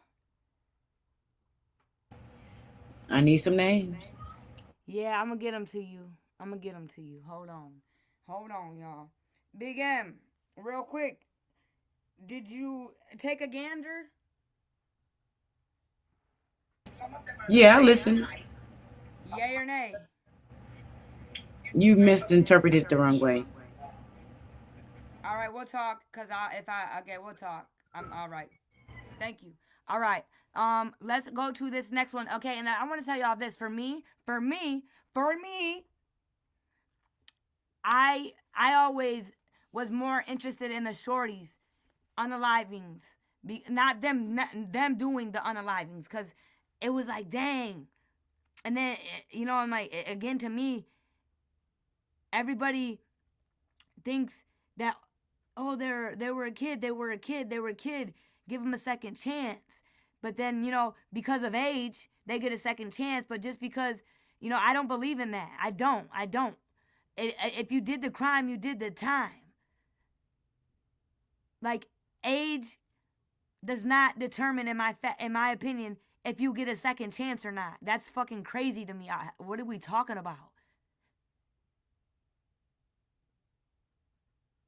Remember when you was a kid, your mom used to tell you, if you be able to pass a lick, big enough to receive a lick? Say it again? If you can pass a lick, you can receive a lick? Yes. My mom used to tell me all the time, you do the crime, JJ, you do the time. So, he was big enough to do this crime. He can do the time for this crime he did. That's how I feel, and that's it. That's all. Not about let's they're kids. No. This is the problem. Like, this is the problem. We cannot be like, oh, they were kids. Like, oh, they a 15-year-old. That I remember when I was doing at 15, I was doing a lot of adult activities. I'm gonna just say that. So, why do kids get second chances? Because of the age? Again, this age shit, we gotta quit doing. It's just a number. This age shit is just a number. I'm with Carla Henry. Carla Henry, they just get worse. You put them in prison with other convicts with all those bad influences, with no rehabilitation. And what they do is it's like a boot camp for criminals. Everybody in there talking about their crime, and they teach them how to get better at doing some crime. Yeah, so that's why I feel like I was more intrigued on these shorties unaliving people, because especially their parents, man. And people feeling sad and asking, was the judge too harsh on them? What are we talking about? Like the Menendez brothers. Right, I was just about to speak on them. Do you know, just last year they tried to still get out and say, yeah, we know. Do you know what them? You know they did that shit. They tried to appeal it. Stop, y'all. They still can't admit and take accountability. So we know they're going. You know where they're going. They can't repent. They're still trying to really make the world believe that they were assaulted. Come on, we're gonna watch that one next. Matter of fact, even though I've watched it a million times, it always. I never watched the movie because I like the documentary. I like the documentary. I never watched that. I never watched it because I was in the time. You know, I was born. I was alive. I was living through the time. You know what I'm saying? I was going through it. And I seen them going shopping, doing this and doing this. They were the boys is wilding brats, and they didn't get their way, and then they did what they did, and then tried to say their dad was touching on them, and they had to defend themselves. But when we listen, let me know if this crime scene makes sense to that story. And still to this day, there were some spoiled rich kids who wanted to kill their parents, who wanted the money because they were told no. All over the word no. By golly. But let's listen. To the men, Eric and what's the other one's name? Fuck. Lyle, I think is. Eric Eric and Lyle and the Menendez brothers. Oh, these will never get old to me. I know the story from back to end. But I just think it's diabolical. Last year, we're still seeing them try to get out of prison. Get the fuck out of here, dog. You can't even, that's scary. Y'all can't even admit y'all really gonna ride with that story still to this day. Come on now. Let's listen to the Menendez brothers. Yeah, y'all, and remember again, I got a little thing going, you know, Michelle Blair started this shit, going in the brains of the unalivers, the shorty unalivers, and we're gonna go into the, you know, pew-pewings of the schools, because this shit is becoming normal. It is. Before, back in the day, it was so shocking, and people were it was crazy. People would hold their babies close and kiss them, and people were like, "Damn, this ain't okay." But now, I'm telling you, once a week, a kid is being unalived by their parent, or molested, or by her boyfriend. It's becoming normal. This shit is becoming too normal. This is the point of whenever we get done with this niche, then on to the next. But I'm doing my own little thing. And yeah, we still gonna talk and give updates, but ain't no updates. I gave y'all an update yesterday. There's no new updates in any cases that I've been covering.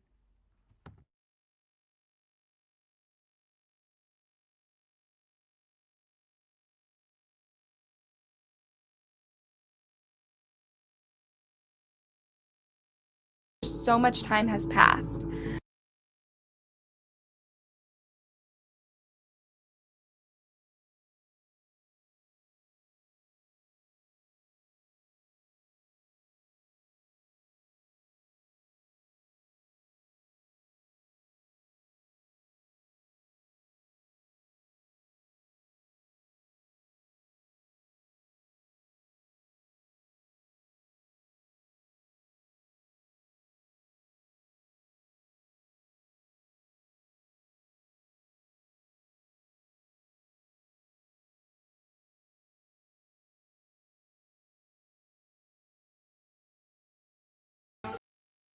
So listen, let's pause for a minute. Do you see how big of a deal that is?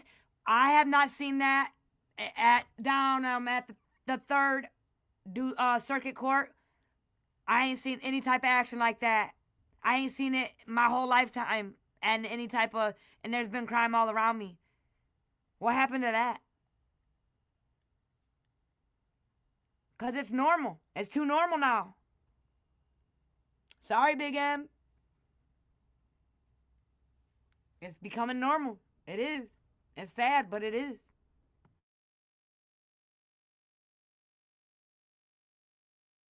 Menendez. And one more thing real quick. They lied. Y'all lied. So, again, once you lie, you are fucked, in my opinion. So say what the fuck you mean and mean what the fuck you say.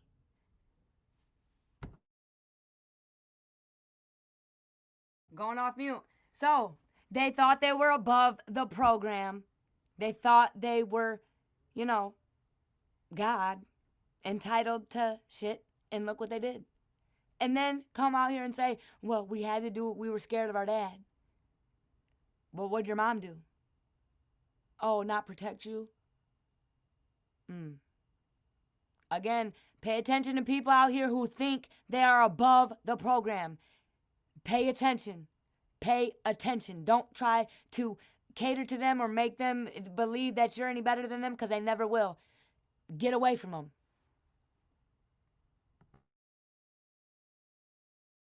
Goodness, my parents. With OptiSigns, I can keep my One of the good old 7 deadly sins. Greed. Greed. And see, sometimes when you understand that, just because you're greedy doesn't mean you're going to hell. But when you be too greedy, this could happen. Look what will happen. Greed is, it could be deadly. That's what he means. Great example.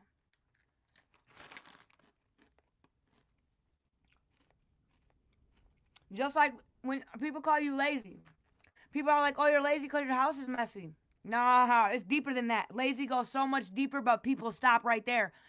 Lazy goes so much deeper. Greed goes so much deeper, but people just stop. Because they don't want to put in no more work. Am I wrong or am I right? Am I making sense, Big M?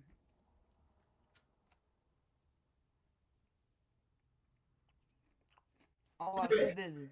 I'm here. I had to find a thing. My mouse. Yeah, you're right. People are lazy, and it goes deeper than just not being a house cleaners. Yeah, just like the man who goes to work and thinks, oh, I worked 10 hours. I don't got to do shit around the house because I That's work. bullshit. Okay, guess what? 24 hours in a day, subtract 10. That's 14 more hours. There's 14. You got more time of nothing than productivity. Get the fuck out of here, people. So when you come home, you take your clothes off and you don't do nothing. You don't cook. You don't eat. I mean, Yeah, that's this world. But he's not lazy. I don't care if you have that job for 12 years and you go to work every fucking day and work every 10 of those hours. There's 14 lazy hours still left. And in my world, my life, I want more productivity in my life than nothing. So, I don't know. Again, it's more than just a messy house. Y'all, a person that goes to work every day could be the laziest person I know. Hello? Because it's deeper than that.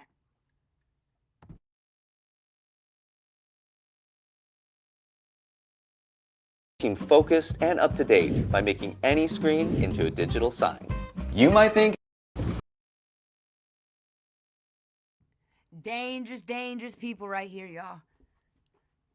Because all of a sudden when they come in and do all that slaughtering, now all of a sudden they got a story. And no, they never told anyone ever one time. And all of a sudden they got the courage enough to tell their story. Come on now. I'm no lawyer. I'm not Dr. Phil. I'm no Oprah. I'm just yours truly. But, hello? It's common sense. Yeah, they wanted the money. It was all a money thing from the get-go. Crazy how people, this is why I say dangerous to literally go to these lengths and really try to manipulate the people. That's what happened. That's why you're still in jail. I mean, prison. I used to tell my kids that I'm not the Menendez family. They ain't gonna kill me with my insurance money. That part, everyone be careful. Again, it's all about you don't have to tell everybody your business, because again, a lot of these stories, people kill their wives and husband over that money. Shit.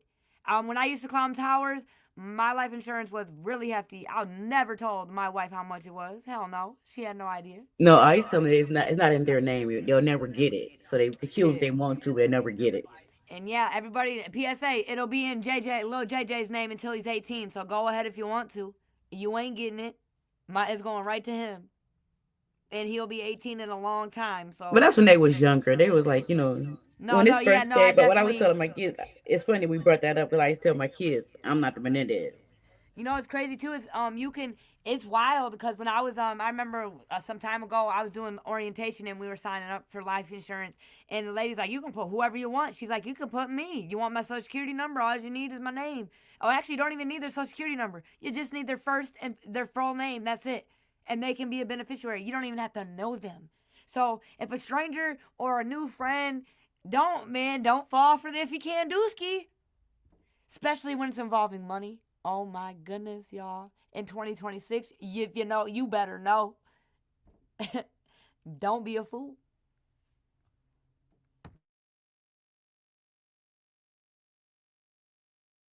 Then why'd you have to ambush them? That's where they messed up. The story goes left right there.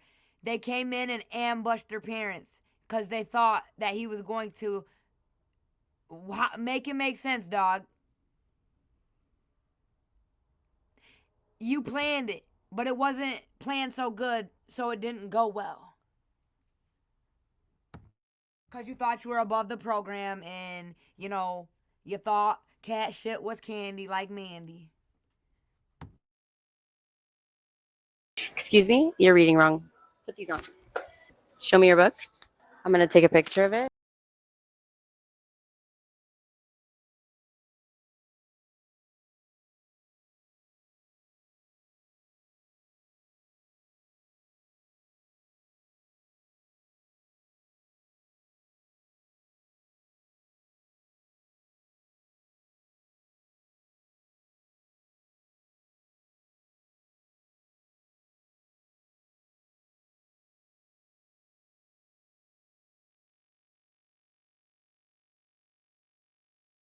Nathaniel Abraham was just 11 years old when he found himself in the middle of one of the most controversial murder cases in the history of the United States of America.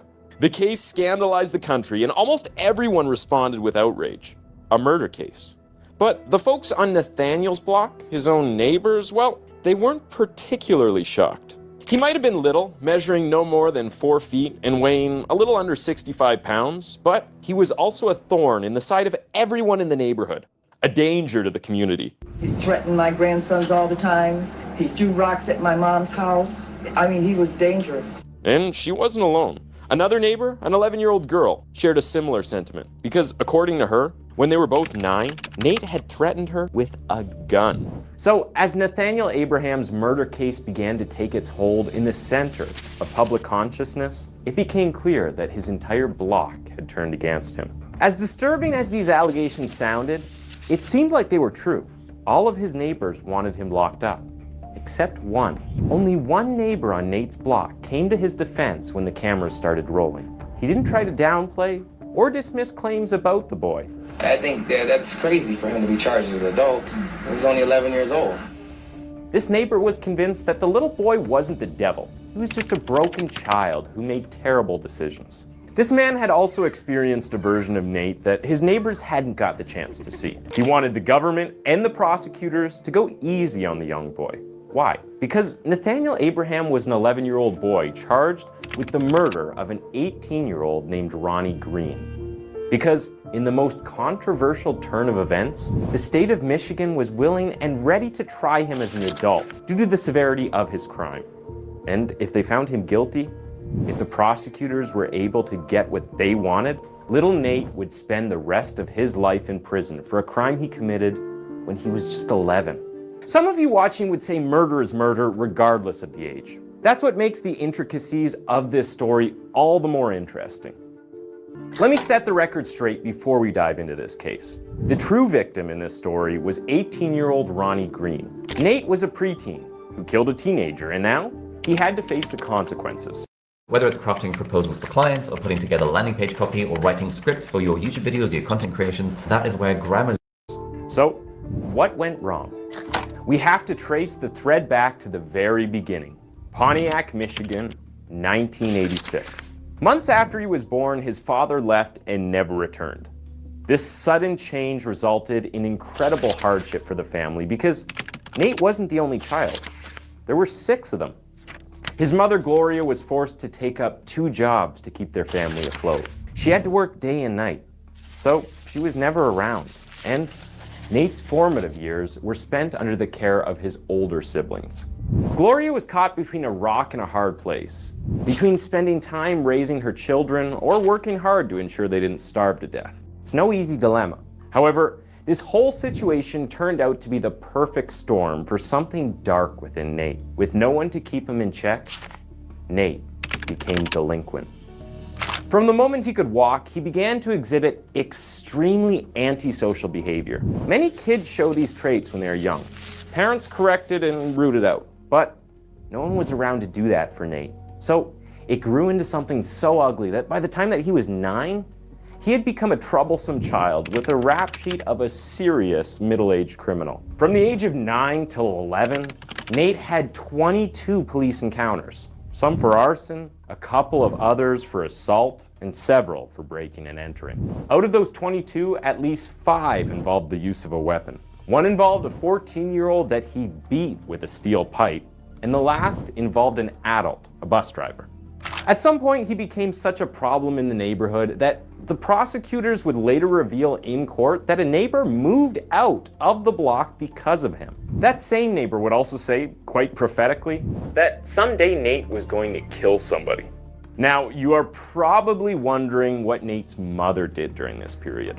At some point, she began to feel helpless when almost every day there was someone knocking on their door reporting Nate's latest crime. One major reason why she felt helpless was because that she had actually gone to the police for help. She wanted them to intervene in her son's situation, but they referred her to the juvenile court. And when she got there, they sent her back to the police, telling her that her word wasn't enough. No one was prepared to help. Nobody was ready to intervene. Now, remember when I said Nate was born into a perfect storm? There was one more piece left for the chaotic future he was now destined to have. The 1980s was a very interesting decade in American history. Ronald Reagan became president. CNN became a thing. There were those interesting looking Macintosh computers, and then there was violence. Widespread violence in major cities like New York and Chicago. However, the most troubling part of the 1980s was the spike in the level of violent crimes committed by juveniles. Between 1980 and 1994, the number of juvenile homicide offenders doubled. And according to FBI clearance statistics from that time frame, the juvenile... Dang, I did not know this happened in Pontiac. But, you know, his excuse... I did. He said, because I was bored. Yes. This is fucking nuts, yo. That's what the guy that he killed was my cousin. Oh, shit. Salute, may he rest in peace, Big M. Yes. And my cousin, we talked about that the last time I saw her. Dang, why didn't you say something? Why didn't you text me and tell me what the fuck? It's my cousin. I didn't know him like that. But still, I mean, you know what I'm saying? Still. But yeah, that's crazy work. That's crazy. Look at that. Let's keep listening. Big M, you good? I'm good. All right, bet.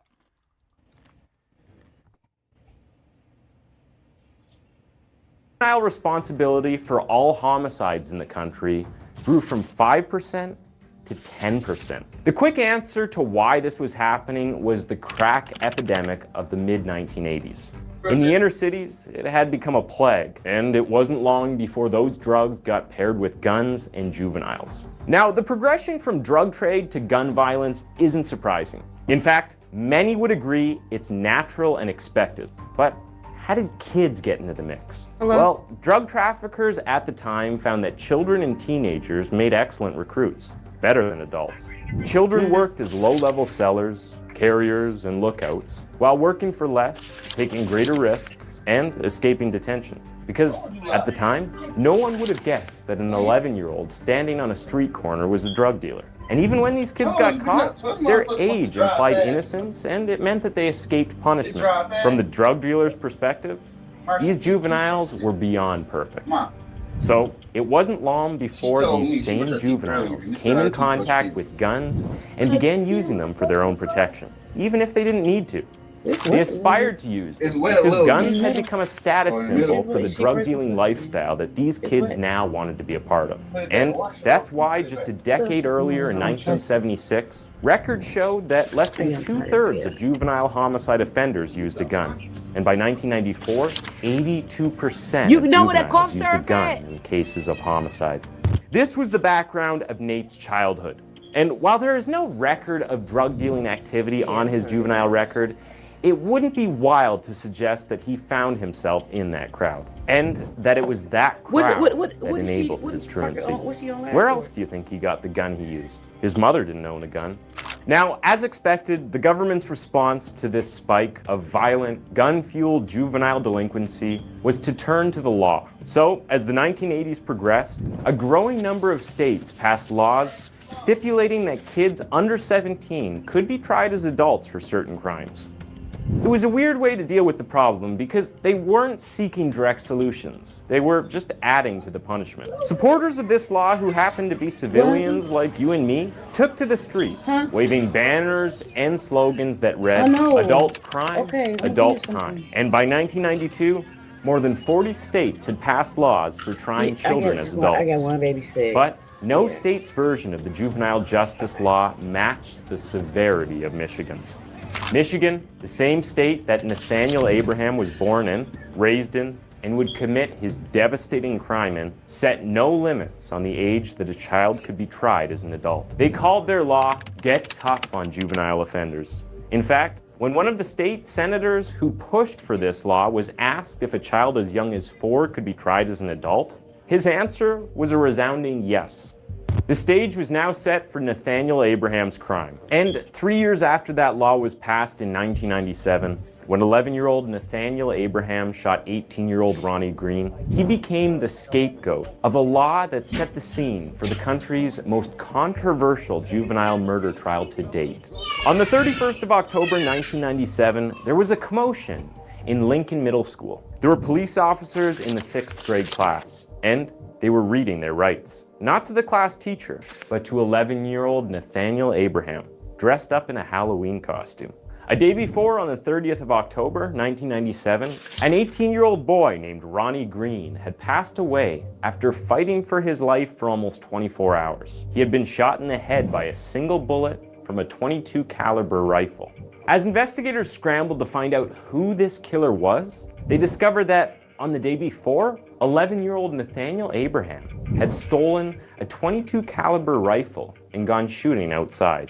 He shot at a neighbor's house first, narrowly missing the man who owned the house. And moments later, he stood in a cluster of trees about 200 feet away from a convenience store, took aim, and fired a bullet that would hit 18-year-old Ronnie Green in the head and kill him roughly a day later. While Nate admitted that he was the one who shot Ronnie, he denied targeting him. Instead, he claimed that he was only aiming for light bulbs and trees. The shot that killed Ronnie Green was, by his own admission, an unfortunate error. The prosecutors weren't buying it. Despite the fact that the 11-year-old boy had never met Ronnie Green before the shooting, they were convinced that he had deliberately set out to kill someone that day. If you're wondering what fueled the prosecutor's conviction, well, they had evidence that Nate had spoken to his girlfriend, saying that he was going to kill someone on the morning of Ronnie Green's tragic demise, and that, after the shooting, he had bragged about the kill he made to his friends. With the backing of Michigan's Get Tough on Juvenile Offenders law, the prosecutors received permission to try Nate as an adult, charging him with first-degree murder and several other felonies. Nate was arrested, placed in handcuffs, and he was sent to Oakland County Children's Village, a juvenile detention center in Michigan, while he awaited trial. The arrest was deeply controversial. Controversial enough to deeply divide the country along several ethical lines. While there were many unwilling to contribute to the discussion, there were many more who thought that this was a fitting punishment for the 11-year-old Nate. There was an overwhelming majority, especially in the Black community, who were against the decision. Amnesty International, Reverend Al Sharpton, and probably every major civil rights activist in the country protested against the whole affair, calling it a disgrace to the justice system that should protect children, delinquent or not. Like I noted earlier, they were trying to try him as an adult, and if he was found guilty, he would be sent to prison for the rest of his life. One lawyer was outraged enough by the case that he chose to take it on pro bono, at no cost to Nate's family. This lawyer was named Jeffrey Fieger. He was a lawyer who, up to that point, had built a reputation for taking on most cases that lawyers wouldn't touch. His most infamous past client at that time was a man named Jack Kevorkian, also known as Dr. Death. Jack Kevorkian was an actual doctor with the rap sheet of a comic book villain. On his rap sheet, the man had advocated harvesting the organs from death row inmates. While he was a pathologist, he experimented with transfusing blood from the recently deceased into live patients. He did a lot of bizarre, unethical things throughout his career as a doctor, but the most controversial one, the one that got Geoffrey Fieger representing him as his attorney in court, involved assisted suicide in Michigan. Kevorkian's story is worthy of its own video, so I won't go down that rabbit hole. Just know that while Nate's situation was controversial, it was not new to Geoffrey Fieger. And immediately he took on Nate's case. He began a series of motions and appeals that delayed the trial for at least 2 more years, enough time for him to prepare. On the 29th of October 1999, the murder trial began. Nate's first appearance in court looked like something from a really dark SNL sketch. He was dressed in oversized prison garb. There were cuffs on his wrists and chains on his feet. When he was asked to raise his right hand, he raised his left. Halfway through the hearings, he would start sobbing, and for most of the trial, he looked lost. But prosecutors and the politicians who supported this law were hell-bent on seeing it through to the end. "I'm gonna shoot somebody." In her opening statement, the prosecutor, Lisa Haluska, dramatically wrote down those words for the jury to read. She claimed that these were the words that 11-year-old Nate told his girlfriend days before the killing. As the trial progressed, this prosecutor called witnesses who supported the idea that Nathaniel's act was, in fact, a premeditated murder. According to the witnesses, he had stolen the rusty rifle he used, then practiced target shooting at balloons and the houses of his neighbors before the fatal shooting of Ronnie Green. Later, the prosecutor would also note that Nate had told the police contradicting stories about the shooting, which, according to her, was proof that he knew what he had done and that it was wrong. When it was Geoffrey Fieger's turn, he argued that the shooting was an unfortunate accident. He didn't dispute the fact that Nathaniel fired the gun, but he insisted that the boy was not trying to hit anyone. Fieger brought an expert marksman to stand as a witness who testified that it would have been almost impossible to deliberately hit a small target from more than 200 feet, which was the approximate distance Nate was from the victim. And it was even more unlikely because the rifle he used was old and battered.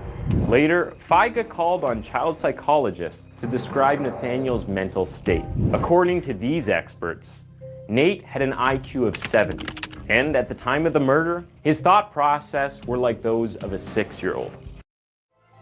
If your priorities are family, work, and school, in that order, University of Phoenix helps you keep it that way. With up to 17 opportunities FIGA tried to prove that Nathaniel lacked impulse control and the mental capacity to form the intent to kill. However, the prosecution brought their own psychologist to the stand as a witness, and he rebutted the claim that Nate couldn't form an intent to kill. Nate's case was a delicate one. If you were in front of the family of the deceased, how could you say your son's killer was just a child? In a way, there was something odd about the entire premise of the case, because if Nate had been a 30-year-old man who was examined by a court psychologist and determined to have the mental capacity of a 6-year-old, would a 30-year-old Nate still be tried? But wait a minute, the plot thickens, because the Constitution also stipulates that Nate be tried by a jury of his peers. And we both know that there is no way the court was going to do a preteen jury selection in an elementary school. So the jury that was hearing Nate's case were all adults. There were constitutional gaps that this murder trial allowed. When a journalist confronted the prosecution about it, they argued that the adult nature of Nate's crime and the severity of the consequences of his crime on the victim's family was what justified the jury of adults. At the end of the day, the truth was, even though 2 years had passed since he committed the crime and Nathaniel Abraham was now 13, he was still too young to drive a car, too young to drink, too young to vote. And as a direct consequence of this, people still argue that he should have been too young to be tried as an adult. In the final days of the trial, the prosecutors began seeking a compromise. No more first-degree murder charges.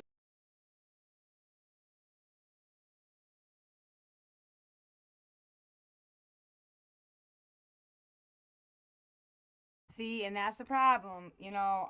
Again, I'm gonna say it again. You do the crime, you do the time. I stand on it. I stand on everything I say these days. Lately, you know, but I'm living in today.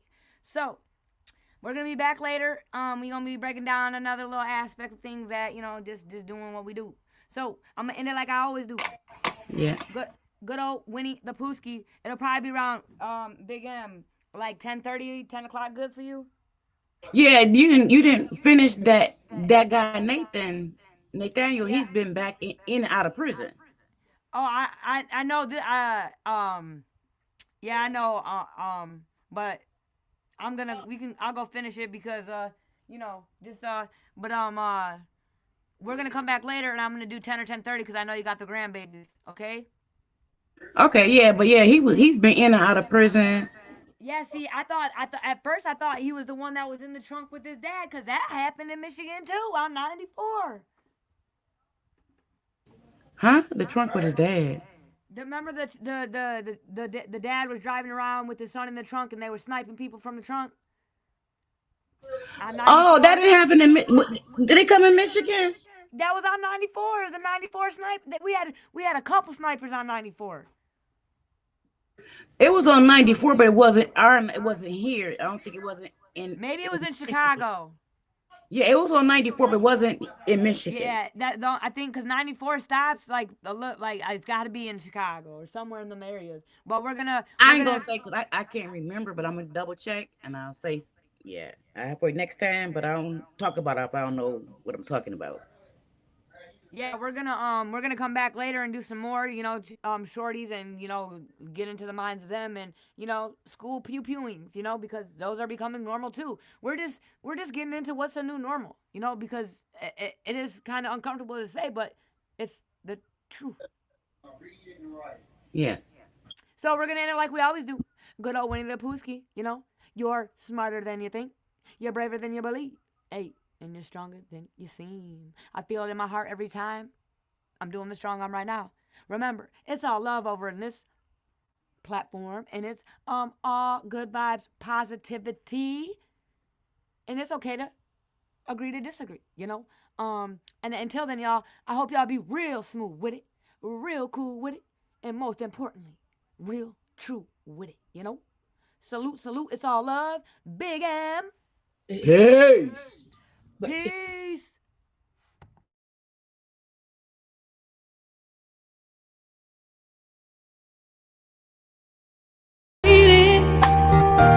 I've never seen so much pain. We have the faith for now.